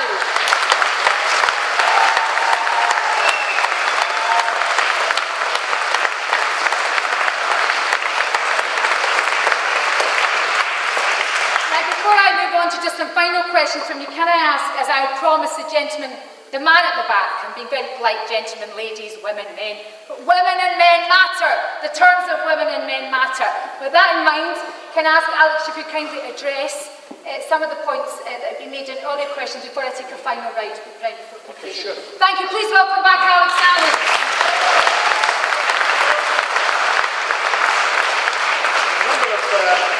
Points came up which maybe just address them pretty quickly.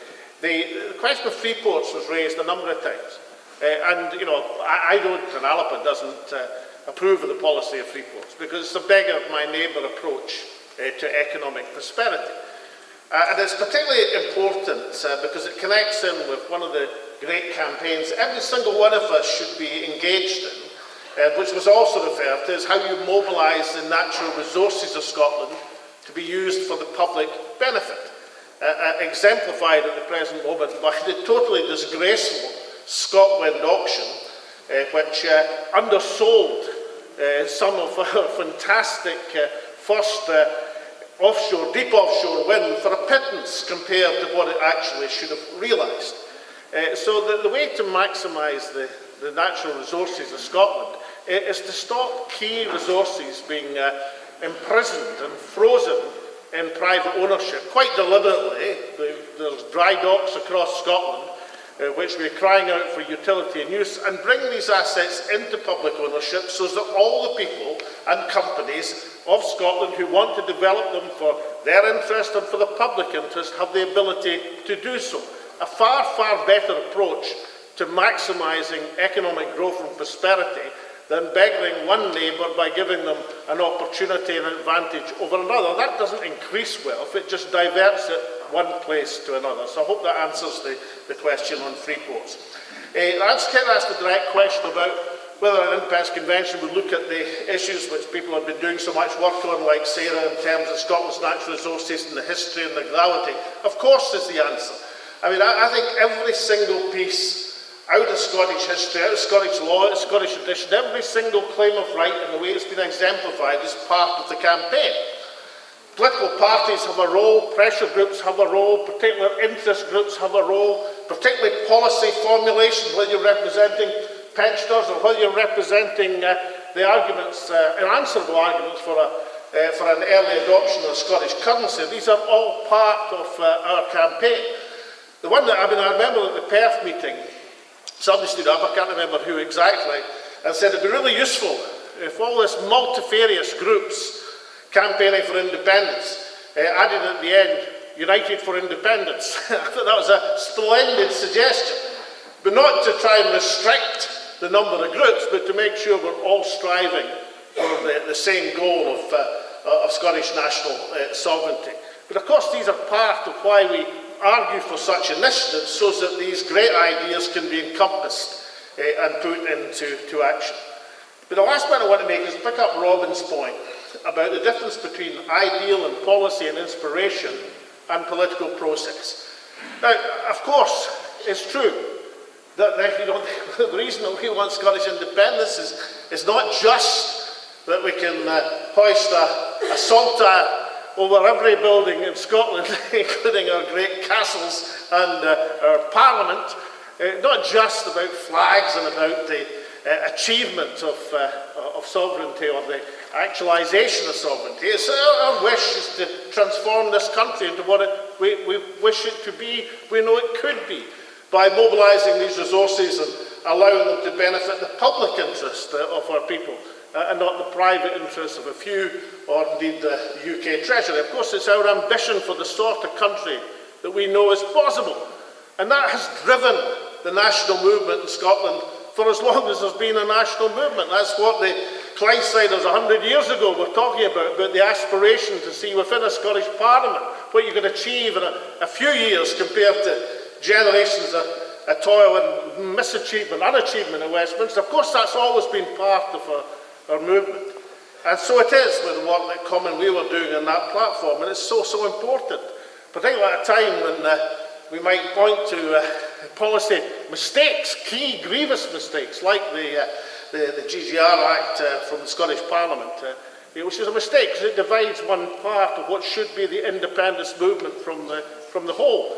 It's not because parliaments aren't entitled to look at controversial legislation. I mean, equal marriage was controversial 10 years or more ago, but equal marriage did not discriminate or impinge on the rights of anyone else. People didn't all universally rejoice when I introduced action and legislation to increase the price of alcohol. But, you know, the inalienable right to drink yourself to death is not the same thing as the majority of the population in many sections are feeling their rights are being impinged on by legislation passed by our Parliament. These are grievous mistakes. And therefore, in that situation, it's all the more important that we point to the policy programme of Commonweal, the policy programme of Alba and other groups here to see, look, this is what our objective for independence is. This is what independence could be like. This is why a written constitution, for example, could guarantee women's rights, not in a piece of legislation, but enshrined in the constitution of a modern country. Of course, that's all part of it. But politics and the ability to achieve our ideals is taken forward on the field of politics and process. Think back to the referendum in 2014. So we've got a long time with many achievements in the way. We'd achieved the Scottish Parliament, we'd achieved the first nationalist government. But it wasn't until that moment of decision, in the high summer of 2014, where people could see the potential reality, that dreams could be turned into a reality, that the great flowering and expression of the Yes movement occurred as people saw it up to their face, so close that they could even touch it. And that's where the process of politics combines with the vision of a new Scotland. That's why it's important that this meeting, unanimously, of hundreds of people says, look, if we're having a plebiscite election, if that's the way forward, then make sure it's this year. Make sure it's on a Scottish Parliament franchise on our home ground, and make sure it's treated as a mandate to deliver independence, not a mandate for something at some time in the future. That's a very reasonable demand for this meeting. And it's where the process of what we can achieve politically combines with the opportunity and vision of future independence. And the last words of this, that there's huge, I mean, many people in this room, and some of the contributions express the frustration that we all feel of moving at best sideways, perhaps tiptoeing backwards over the last few years. That the opportunity remains, the cause endures, the support is there, we just need to combine to bring it to a glorious reality. Thank you.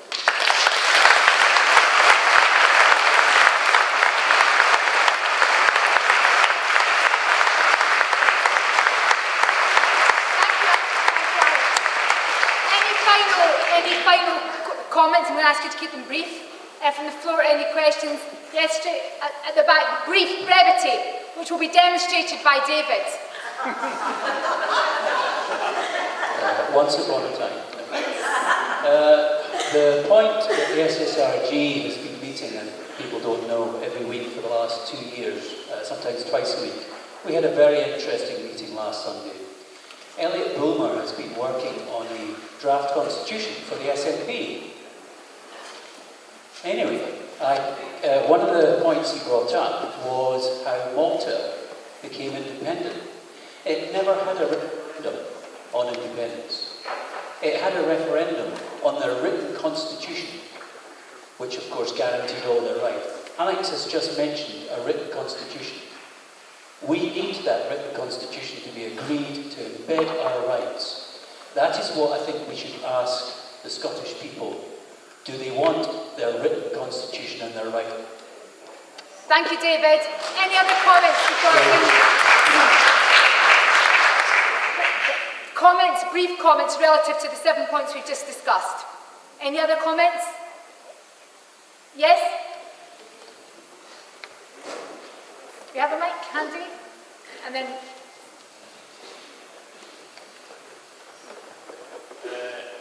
Ian Grant, I've spent about 2 years in a series of organisations, the Independence Forum, trying to get members, representatives of various groups in the movement to get together to form a non-political, perhaps, convention, a national convention of Scotland. We had a meeting 2 days ago with representatives of about 30 organisations, and I'm not promising anything, but everybody in the room agreed there had to be one national convention in Scotland. We'll have to work from there. Amanda Berger from Commonweal chaired the meeting very well, and we've got to go on from there. But this was a real breakthrough. There was always some organisation which said we are above the rest of you, and on Thursday everybody agreed. There were 1 or 2 people who weren't there, of course, but not very many. So progress on that front is there. Thank you very much indeed, Ian.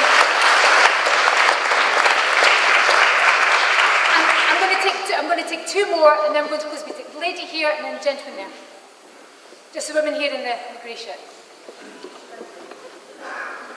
Sometimes poetry and music lead you to a place where truth lands.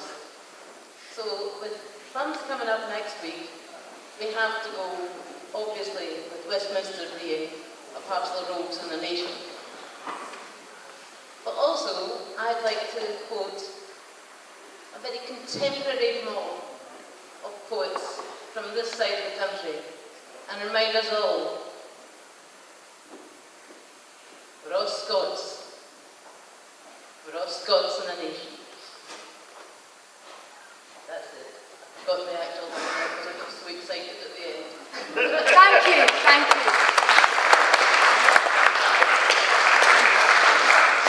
The man at the back in the blue jumper, and that will have to be the last contribution, I'm afraid. Andy Garrett, party member. Are we supporting the Sturgeon Out Day on the 25th of January or not? Thank you. So the woman in the black jumper, and that's this. That's us. The woman in the black jumper. So I didn't see.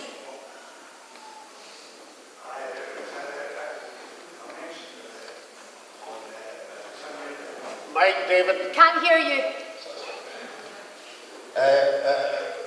It's just 2 short comments. One in Timberlake, possibly the best way to get the Scottish Government to accept that the new country is have itself ID still. And second, what Colette was saying earlier on about the Stone Destiny, there's quite an easy way to stop that. We've got a privy councillor here who basically advised that King that he's not getting it.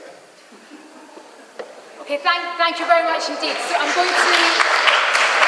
Thank you very much.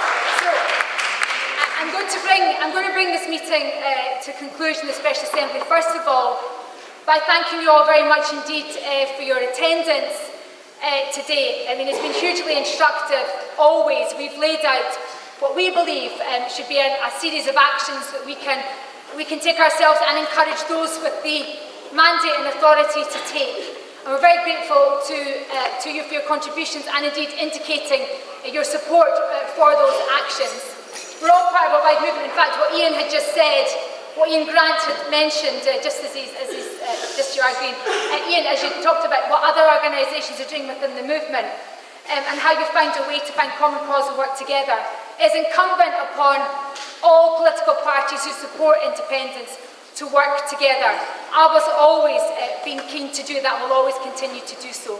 The other final point I want to make is to thank those who've been watching online for your attention, thank Indie Live for being here to record it, I want it noted that I'm the only person on this panel that's lasted the distance as a woman and hasn't left for any second. The whole way through. And just to say from our part, we will do everything that we can to ensure that dream never dies and to ensure that the people who support independence, take the comment that we've heard from the right, also last the distance so we can deliver independence for the people of Scotland. And the last point is, of course, there's been a raffle, of which there are 25 prizes. I don't propose to draw the number here because the people watching online couldn't take part and it wouldn't be fair. So what we'll do when the camera's off, we'll draw that raffle so people can take home their prizes. So thank you. Sorry, Heather? Oh, so it's been... Thank you very much. For those watching, the raffle has been drawn and the names are on the back, so you can come over and collect your prizes. Thank you very much indeed. Thank you very much indeed to everyone. Can we have a vote of thanks for our chair, the indefatigable, Tasmina Ahmed-Sheikh?